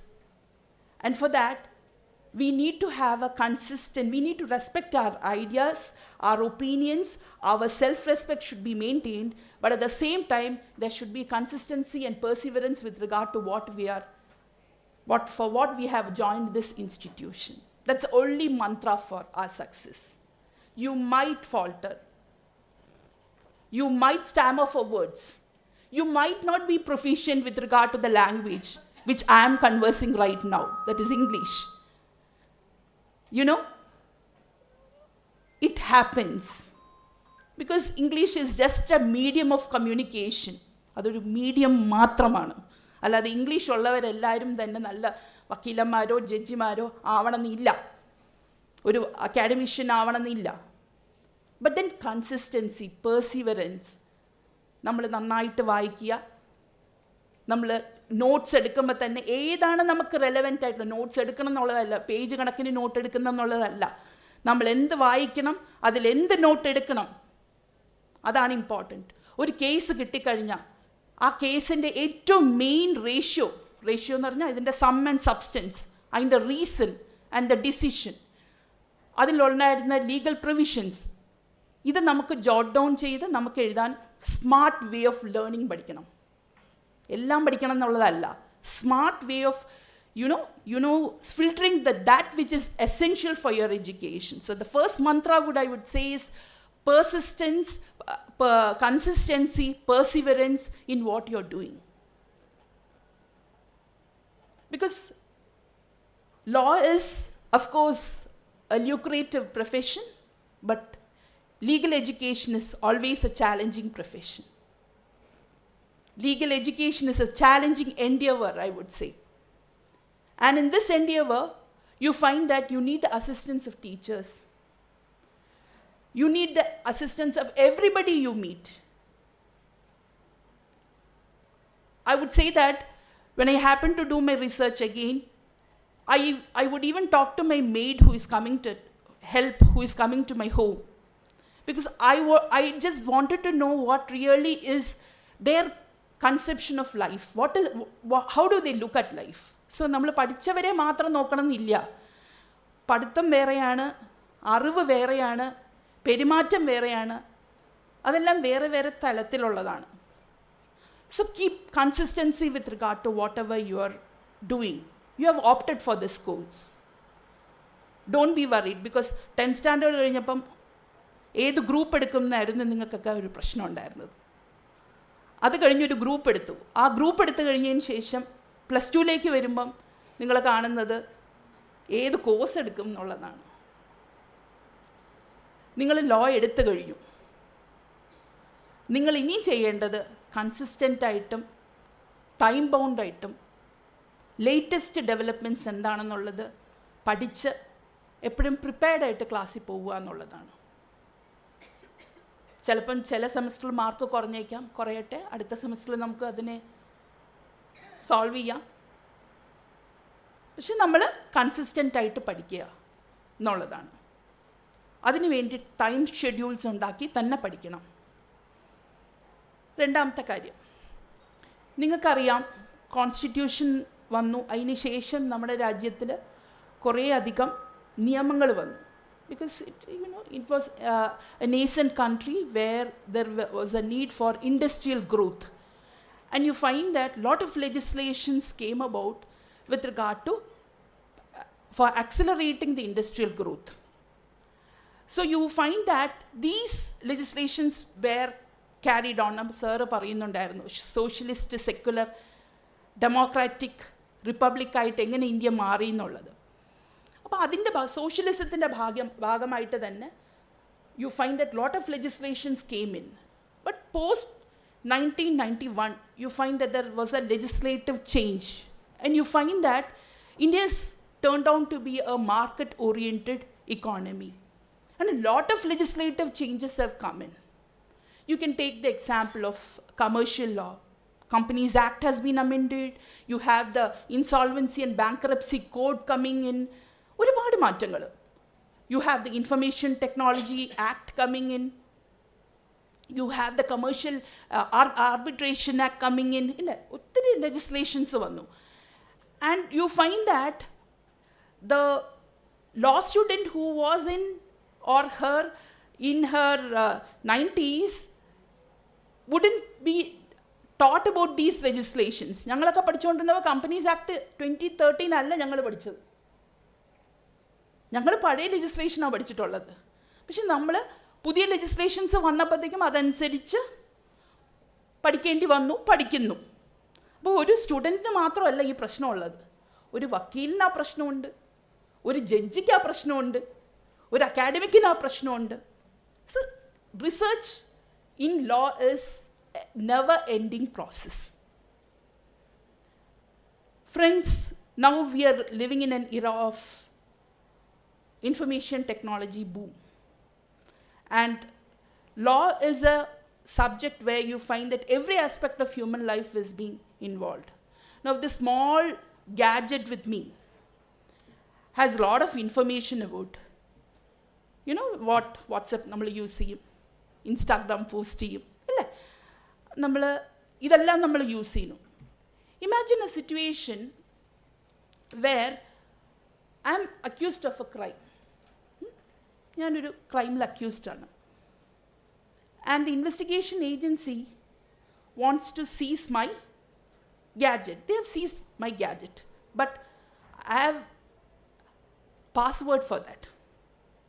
എനിക്കൊരു password ഉണ്ട് അതിന്. Now the question is, the investigation agency demands that the password should be revealed to them. Should I reveal it to them? Anybody? നമ്മുടെ കയ്യിൽ എല്ലാവരുടെയിലും ഉണ്ടല്ലോ ഈ സാധനം, mobile. ഇതിൽ നമ്മൾ പാസ്വേഡ് ഇടാറുണ്ട്, ഇതല്ലെങ്കിൽ ലാപ്ടോപ്പിൽ ഇല്ലേ, നമ്മൾ പാസ്വേഡ് ഇടാറുണ്ട്. ഒരു ഇൻവെസ്റ്റിഗേഷൻ്റെ ഭാഗമായിട്ട് നമ്മൾ അതിൻ്റെ ആ ഒരു ഒഫൻസിൻ്റെ ഭാഗമായിട്ടുണ്ടെന്ന് ഇൻവെസ്റ്റിഗേറ്റീവ് ഏജൻസിക്ക് അറിവ് കിട്ടുകയാണ്. അവർ വന്ന് നമ്മുടെ മൊബൈൽ ചോദിക്കുകയാണ്, നമ്മൾ കൊടുക്കണോ വേണ്ടേ? നമുക്ക് കൊടുക്കേണ്ടി വരും, നമ്മൾ കൊടുത്തു. അടുത്ത് ചോദിക്കുകയാണ്, ഇതിൻ്റെ പാസ്വേഡ് ഉണ്ടെങ്കിലല്ലേ അവർക്ക് അതിൻ്റെ അകത്തുള്ള എവിഡൻസ് കളക്ട് ചെയ്യാൻ പറ്റുള്ളൂ, നമ്മളതിൻ്റെ ആ ക്രൈമിൻ്റെ ഭാഗമായി എന്നുള്ളത്. Anybody in the group? It is not mandatory, because you find that under the very same constitution there is a clause, right against self-incrimination, Article 20, subclause 3, wherein an accused cannot be compelled to be given evidence against himself. അവൻ്റെ against ആയിട്ട് evidence കൊടുക്കാൻ ആർക്കും അവനെ compel ചെയ്യാൻ പറ്റില്ല. അപ്പോൾ you find that this particular question is something emerging area ആണ്. അപ്പം നാഷണൽ ഇൻട്രസ്റ്റിനെയോ എന്നില്ലെങ്കിൽ എൻഫോഴ്സ്മെൻറ്റ് ഏജൻസീസിനെ അവർ ഡീൽ ചെയ്യുന്ന ഒഫൻസുകൾക്ക് ഇങ്ങനെ ഒരു പ്രശ്നം വന്നാൽ എന്ത് ചെയ്യും? So even the supreme court and high courts are confronted with these type of questions on a day to day basis. And you find that the research is evolving. And young minds like you can definitely help in researching such areas. So let me tell you, the vision to do hard work is something very inherent. എല്ലാ തൊഴിലിലും you find that professional education, എല്ലാ തൊഴിലിലും ഒരു boom ഉണ്ട്, be it engineering, medicine, but not everybody is successful. അതിൽ കുറച്ച് ക്രീമായിട്ടുള്ളവരെ മാത്രമേ successful ആവുള്ളൂ. അവരെന്തുകൊണ്ടാണ് successful ആവുന്നത്?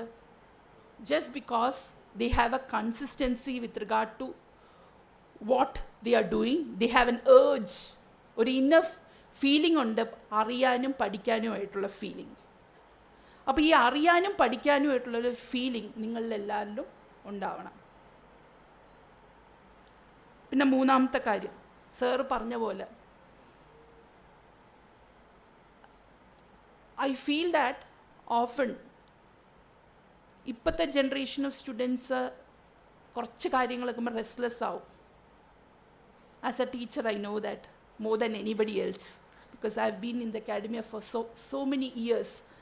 എങ്ങനെ നമുക്ക് ക്ലാസ് ബങ്ക് ചെയ്യാം എന്നുള്ളതാണ് ആദ്യം സ്റ്റുഡൻസ് ചിന്തിക്കുന്നത്. It happens to everybody, because concentration level കുറയുകയാണ്. നമ്മൾ ഇതിൽ അടിമയായി കഴിഞ്ഞു. ഒന്നും പറ്റിയില്ലെങ്കിൽ ഗാഡ്ജറ്റ്സ് ഒക്കെ വെളിയിൽ വയ്ക്കാൻ പറഞ്ഞാൽ ഉടൻ തന്നെ പിള്ളേരിരുന്ന് കളിക്കാൻ തുടങ്ങും, പസിലിട്ട്, എന്നല്ലെങ്കിൽ പുസ്തകത്തിൻ്റെ അകത്ത് എഴുതി കളിക്കാൻ തുടങ്ങും.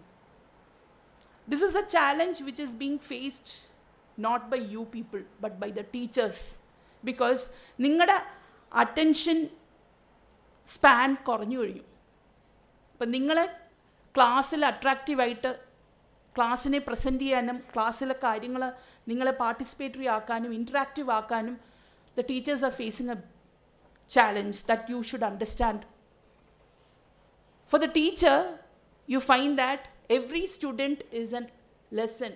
ഞങ്ങളൊക്കെ UGC നെറ്റ് ക്വാളിഫൈ ചെയ്തെങ്കിൽ PhD എടുത്തവരായിരിക്കാം. പക്ഷെ ഒരു ക്ലാസ് എങ്ങനെ മാനേജ് ചെയ്യണമെന്ന് just like parenting we don't know. We have to study and we are experimenting, and each classroom is a lab for us, not only for you. So try to cooperate with the teachers whenever they are taking the class. And I would request the faculty members to come up with innovative pedagogical activities so that the students have that attention to what you are trying to convey to them. So ഇത്രയും കാര്യങ്ങളാണ് എനിക്ക് പറയാനുള്ളത്. I find that most of the chairs becoming empty, and I find that a lot of people want to talk to all of you. So I wish you great success and happy learning. Thank you. Thank you, ma'am, for your inspirational address. To guide us with wisdom at this important gathering, we are honored to invite Dr. H.N. Nagaraja, Executive Director, Academics and Administration, NGI, to share his valuable insights.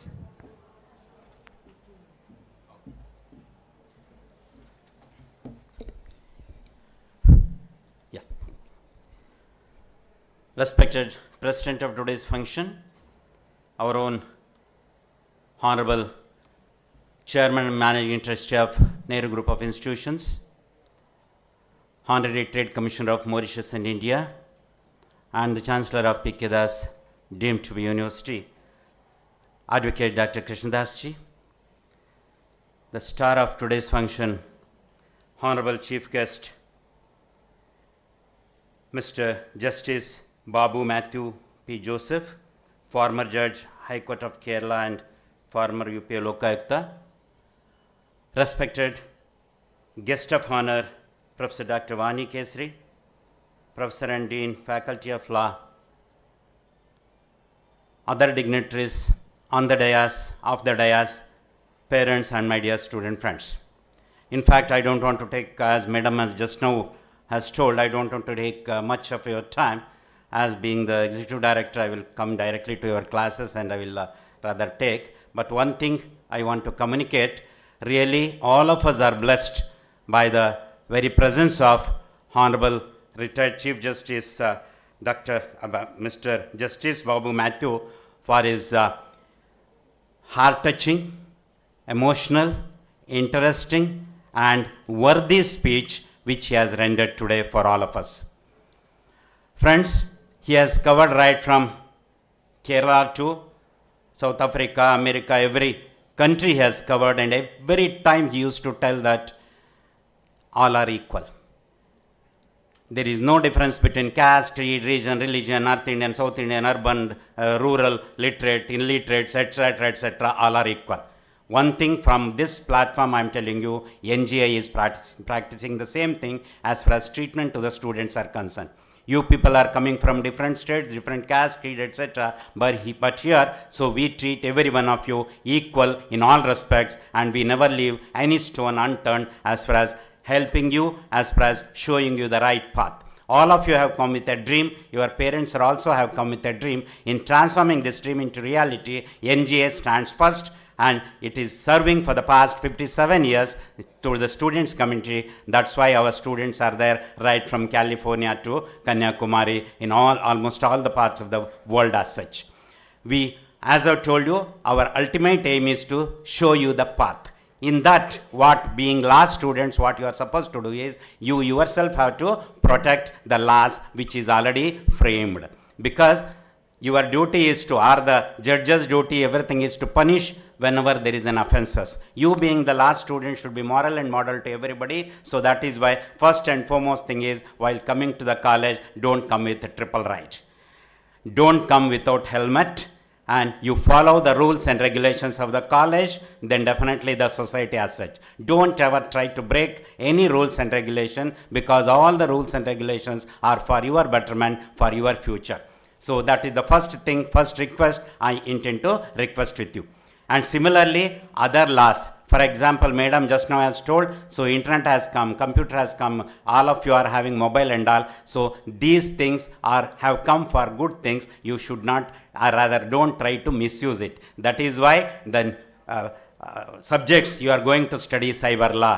And we are polluting the entire environment, and that's why the global warming is there. That's why you are going to study environmental law. So, and there is a lot of violations in research and innovation. That's why you are going to study IPRs, that is intellectual property rights. All these are the subjects, all these are the branches which you are going to study when you during your study period as such. That's why there will be a space. Even space sector also should not be misused. There should not be any violation. So space law is also there. There should not be violation in the sports. Sports law is there. So that's what technology law is there. All these subjects which you are going to study, because the technology is growing very fast. Artificial intelligence is invading in every front, and even to solve, though lakhs of cases are pending, even to solve that, augmented reality, virtual reality and artificial intelligence are being utilized. So, and that's why you people are supposed to go through these things also. Since this college is affiliated to university, we cannot give you each and everything within your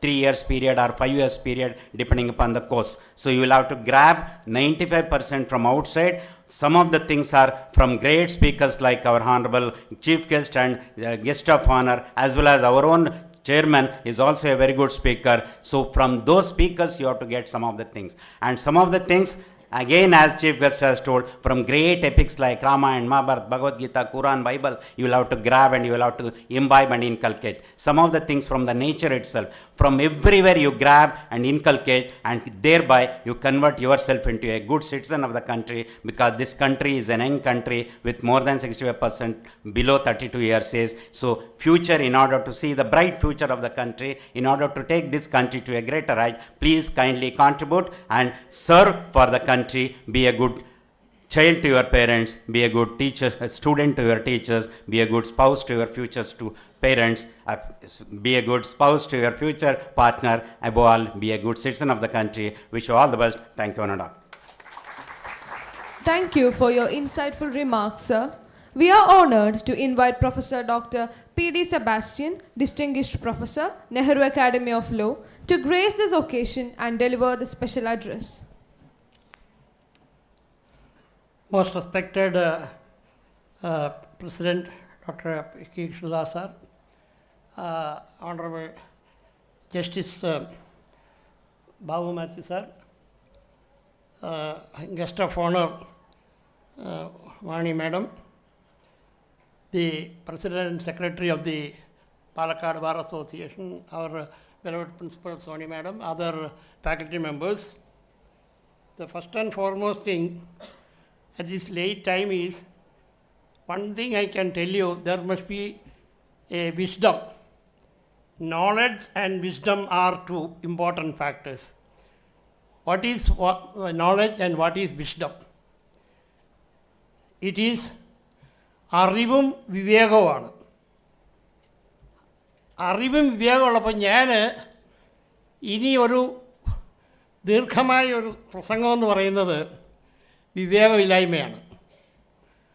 അതുകൊണ്ട് ഈ വളരെ പ്രഗത്ഭരായ എല്ലാവരുടെയും പ്രസംഗം കേട്ടതിന് ശേഷം ഞാനൊരു ആശംസ പറയുക എന്നുള്ളതാണ്. അതിനൊരു വിവേകം വേണം. എന്താ വിവേകം? വിവരം നിങ്ങൾക്ക്, you can acquire the knowledge, but where to use the knowledge is the important thing.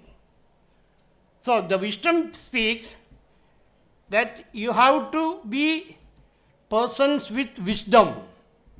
A lawyer is very much important for the wisdom.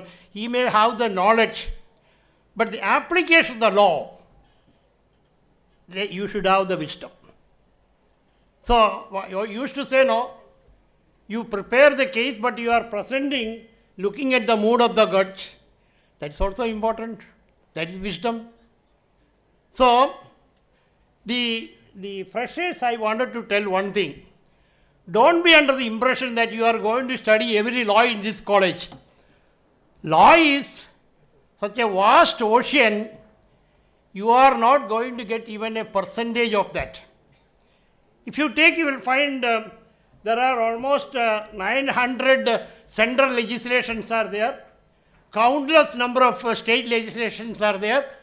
There are hundreds and hundreds of the subordinate legislations are there. Are you going to study all those things? No. My dear friends, law you will find from the womb to the tomb, the law is applicable. But you are going to learn here how to look and where to find the law, that's all. Whatever you are going to learn in your 5 years or 3 years, whatever may be, you are going to learn how to find and where to look. When a case comes, see for example, and I will, with my wisdom I am speaking, I am not going to continue. See, you are not going to study Rent Act. In our syllabus there is no Rent Act. After completing your LLB, after enrollment, if you go and start practicing, your first case may be a rent case. Can you say that, no, I have not studied? No. Where to look when a client comes and tell you your issue, you should immediately use your knowledge, what you know, and you find out what is the area. Just like a physician, when he say that I got this problem, then he will have to assess what may be the disease. So when a client comes, you should know what is his problem, and then you must look into which law is applicable and where to find that particular law. So I hope that in this institution you are going to be a law graduate fit for the legal profession. Because for example, an engineering student, when he comes out, it will take 3 to 4 years to make him fit for the engineering, the work. So that we want to see that, that's why we are holding compulsory moot court. We are having other training programs to make you fit for the profession the moment you enter into the profession. Not that I am telling you that you are going to be a complete lawyer, but at least you will be able to stand and you will be able to face the court, and that much courage we are going to give you. So don't be under the impression that you are going to be taught everything. You will, as I said, the Honorable Justice has said, the Constitution, it's a vast ocean. You will find in 1 year, 1 semester, you are going to study not even 1% of the Constitution. But it is a paradise for the lawyers and law students, as far as the Constitution is concerned. And you have to go do research. How this every word of the Constitution has been incorporated. For example, when you speak about socialist, by 42nd Amendment, when it is included in the Indian Constitution, socialist is a concept by AICC, All India Congress Committee in Avadi in 1952. Passed a resolution, India should be a sovereign socialistic republic. That socialist was not there in the original Constitution. But you will find that was been incorporated subsequently by an amendment. What is that? AICC 1952. It has taken at least 24 years to bring it to the Constitution. So each and every word you have to research, and then only you will be able to present the case before the court, and you will be able to get a success in the case. So with these few words, wishing you all the best, and with my wisdom I stop. Thank you. Thank you, sir.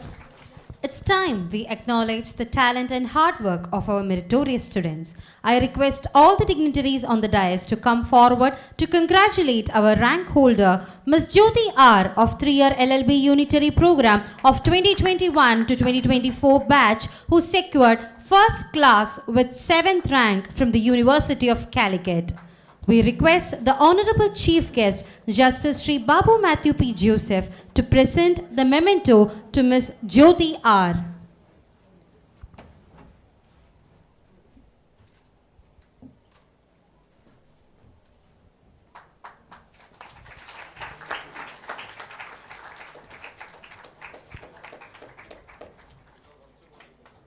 We request Professor Dr. Vani Kesari A, Professor and Dean of Law at CUSAT, to present the letter of appreciation to a star performer, Ms. Jyoti R.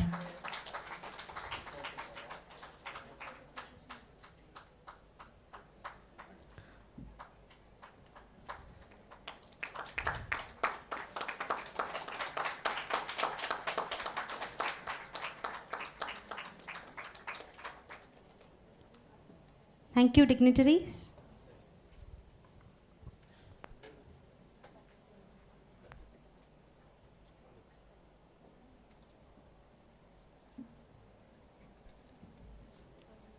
As a gesture of appreciation, love, and gratitude from Nehru Academy of Law, I request our Honorable Chairman and Managing Trustee Advocate Dr. P. Krishnadas to present a memento to our esteemed Chief Guest, Justice Sri Babu Matthew P. Joseph, former Judge, High Court of Kerala and Ubaloga Yukta.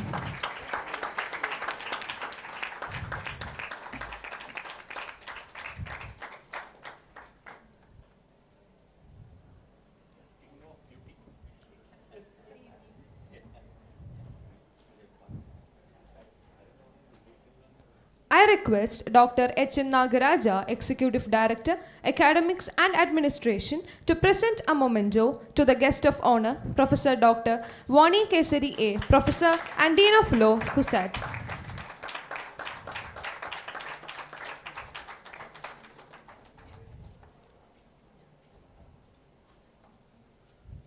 Thank you. We are privileged to have with us Advocate B. Ravikumar, President of the Palakkad Bar Association, a distinguished legal luminary and custodian of professional excellence who has made significant contributions to the legal fraternity. We now invite Advocate Ravikumar to address and felicitate the gathering.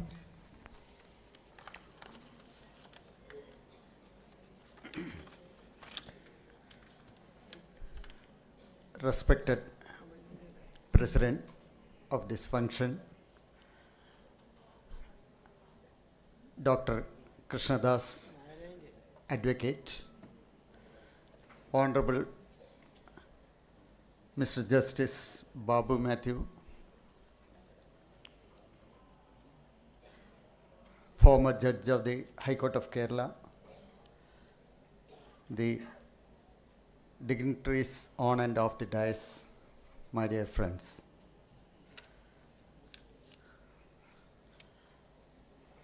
I am very proud to be here for the second time. That first was in the year 2017, when I was the president of the Bar Association earlier.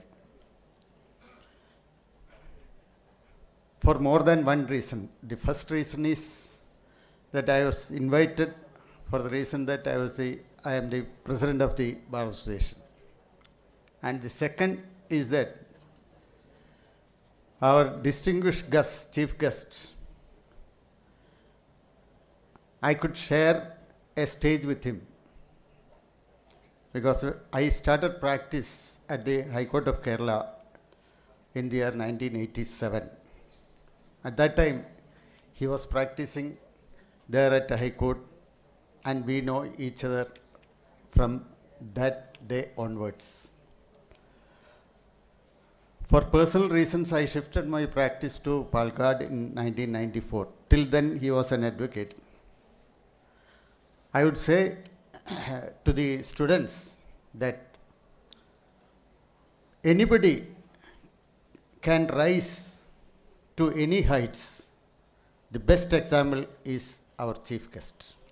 Because at that time, when I shifted my practice, he was an advocate, ordinary advocate at the High Court of Kerala.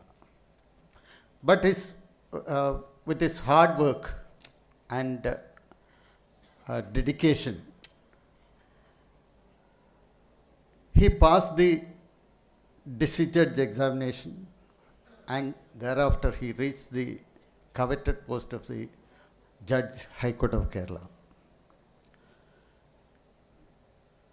So, in his address itself, he has clearly said that anybody, you need not be a rank holder or an academician. Anybody can achieve any heights. That I would say that in our bar also, all the leading lawyers were not rank holders or something like that. നമ്മുടെ പ്രൊഫഷനിൽ ആകെ ഒരൊറ്റ കാര്യമുള്ളൂ, 3 കാര്യങ്ങൾ ശ്രദ്ധിക്കണം എന്ന് പറയും. First, ആദ്യം ശ്രദ്ധിക്കേണ്ട ഒരു കാര്യം hard work. The second thing, വീണ്ടും ഹാർഡ് വർക്ക്. മൂന്നാമത്തെ കാര്യം, അതും ഹാർഡ് വർക്ക്. പ്രൊഫഷനിൽ വിജയിക്കാൻ ഏറ്റവും ആവശ്യം ഈ ഹാർഡ് വർക്ക് മാത്രമാണ്. ഹാർഡ് വർക്ക് ചെയ്താൽ വിജയിക്കാൻ പറ്റാത്ത ഒരു വിഷയം ഉണ്ടാവില്ല. പിന്നെ മറ്റൊരു കാര്യം, ഈ ലോയിലേക്ക്, ഈ പ്രൊഫഷനിലേക്ക് നിങ്ങൾ വരുമ്പോൾ നമ്മുടെ പ്രാസംഗികർ സൂചിപ്പിച്ച പോലെ തന്നെ it's a direction. The college is giving direction to how to get law from where. That is the only thing they could teach. Nowadays we know that there are so many AI tools. Many of these students will get many assistance from the AI tools also. But even our the judge of Supreme Court has said a few days ago, don't depend solely on those tools, because the law is different, the interpretation of statutes is different, and the facts may be different of each case. So, try to study the case, try to study the law for the time being. Concentrate on your studies. That is the only advice that I can give right now.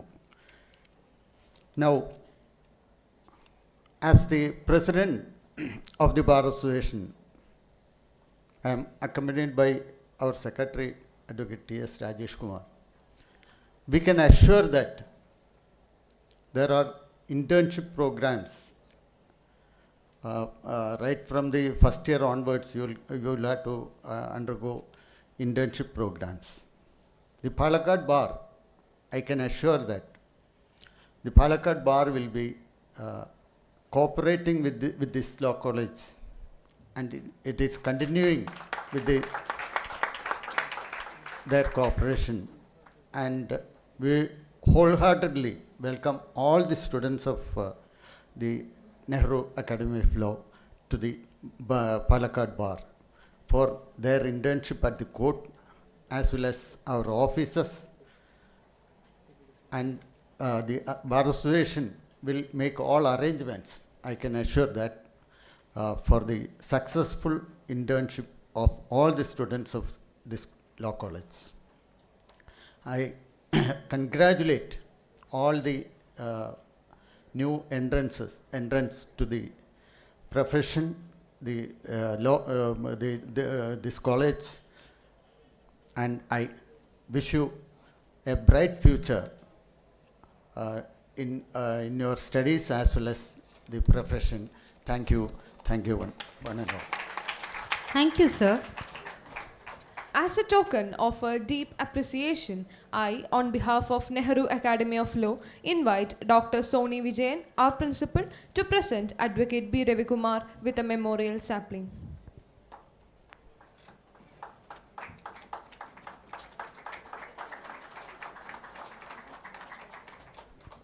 Thank you, ma'am.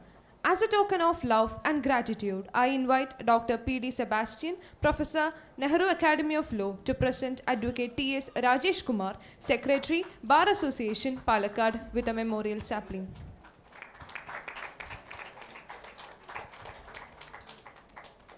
Thank you, sir. The best guidance comes from those who have walked the path before us. It is my pleasure to invite Ms. Sandra S. Unithan, our senior from 3-year Unitary LLB 2022-2025 batch, to share her academic journey and campus experiences with our freshers. Sandra, the stage is yours.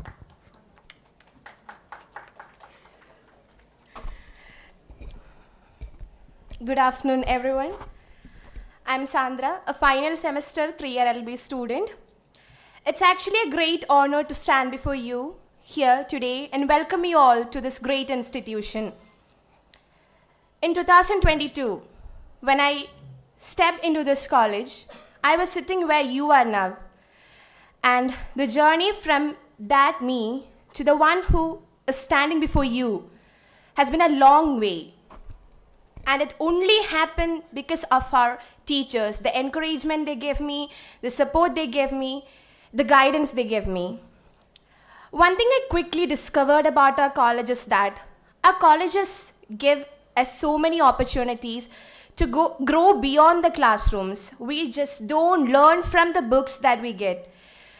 There are several international, national workshops, seminars, certain classes by academicians, professionals, etc. നിങ്ങളിപ്പോൾ വിചാരിക്കുന്നുണ്ടാവും, is it all about academics? ഒരിക്കലും അല്ല. Academics മാത്രമല്ല. ഈ ഇരിക്കുന്ന കൂട്ടത്തിൽ several talented students are there. Whether it arts, sports, or any other talents you want to explore, you can do it here. You can grow your talents here. And of course, it's a professional degree. A professional degree deydaayittulla several small scale challenges will be there, like your records, then assignment due dates, viva exams, moods, etc., etc. But I can assure you something, that you can do it with the guidance of your teachers and our institution. Once again, one thing I need to tell you is that there will be several challenges and there will be several opportunities before you. When you get an opportunity, make use of it wisely. Or opportunity kittunna time il ende friend illa, so I can't go beyond that, allengil I won't do it, ayalum kuda veratte ennu paranju ninnal, then you won't get a second chance. So make use of every opportunities you get from here wisely. Don't stand back hesitantly. Once again, I welcome you all to this Nehru Academy of Law family. Thank you. Thank you, Sandra. I now invite Haridas, first year student of 3-year Unitary LLB program, to express his excitement, gratitude and aspirations.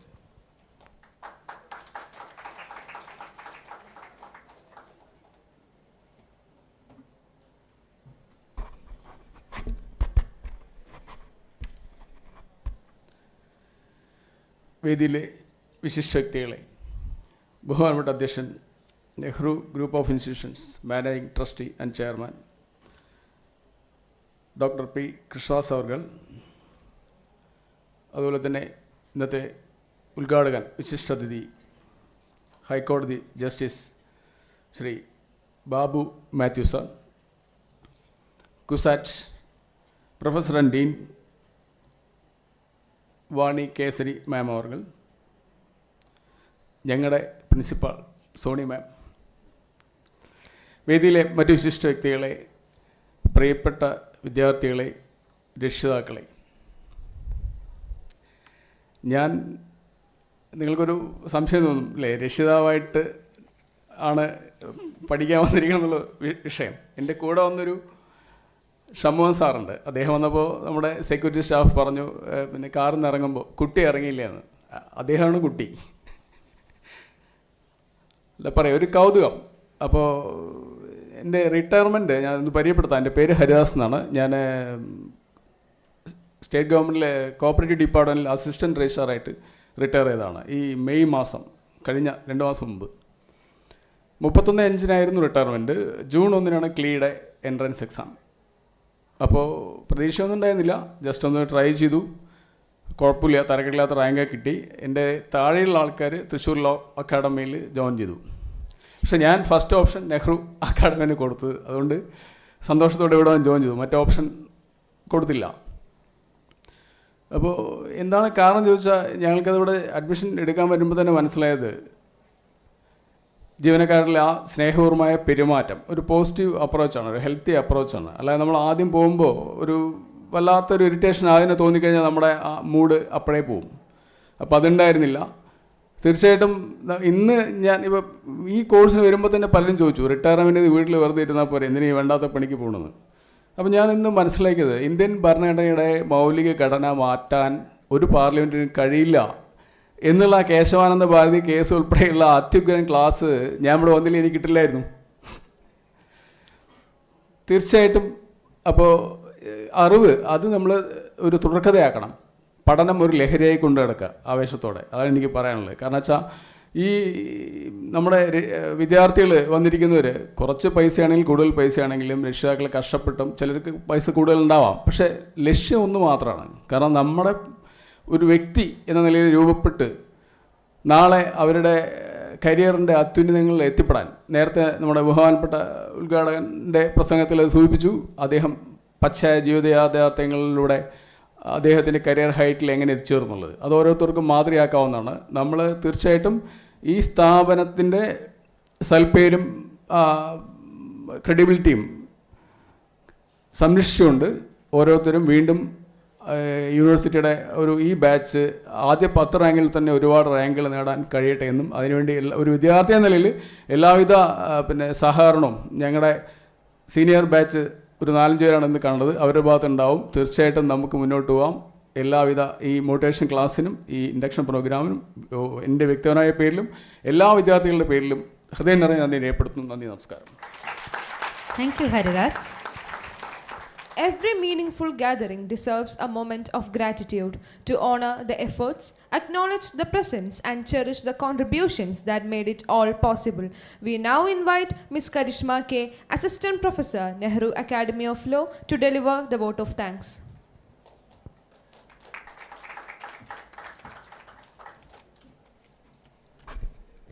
Good afternoon all. Respected dignitaries on and off the dais, esteemed colleagues, parents and my dear students.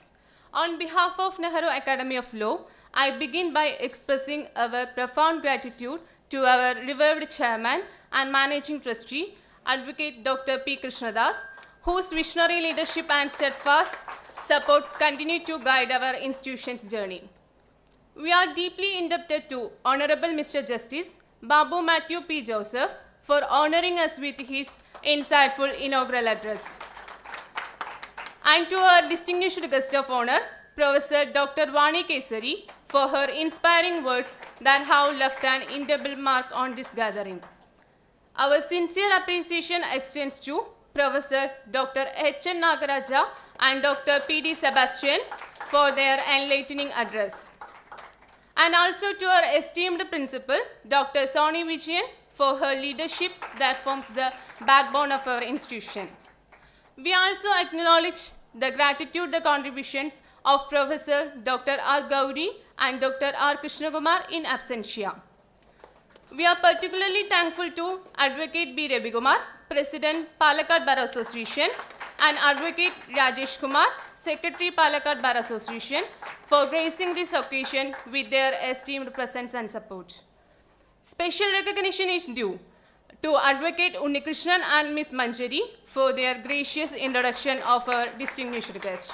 And also thankful to Ms. Sandra for sharing her valuable reflections.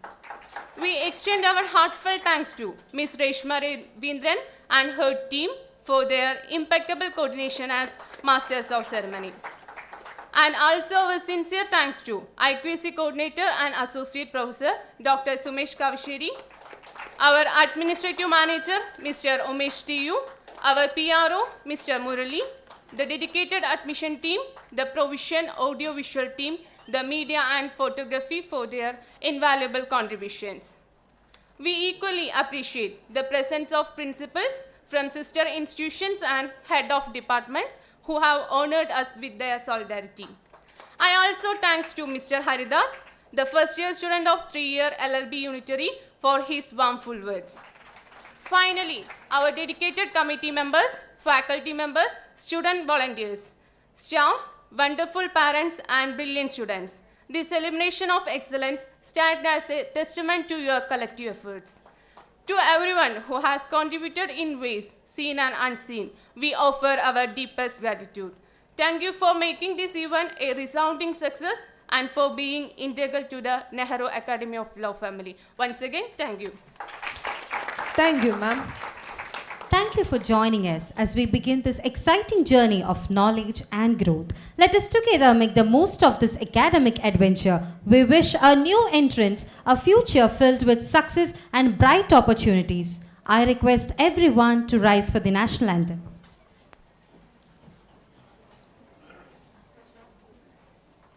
Jana Gana Mana अधिनायक जय हे भारत भाग्य विधाता पंजाब सिंध गुजरात मराठा द्राविड उत्कल बंगा विंध्य हिमाचल यमुना गंगा उज्जल जलधि तरंगा तव शुभ नामे जागे तव शुभ आशीष मांगे गाहे तव जय गाथा जन गण मंगलदायक जय हे भारत भाग्य विधाता जय हे जय हे जय हे जय जय जय जय हे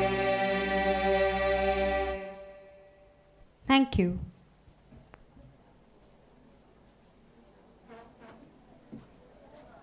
I request the parents and students to kindly stay back here.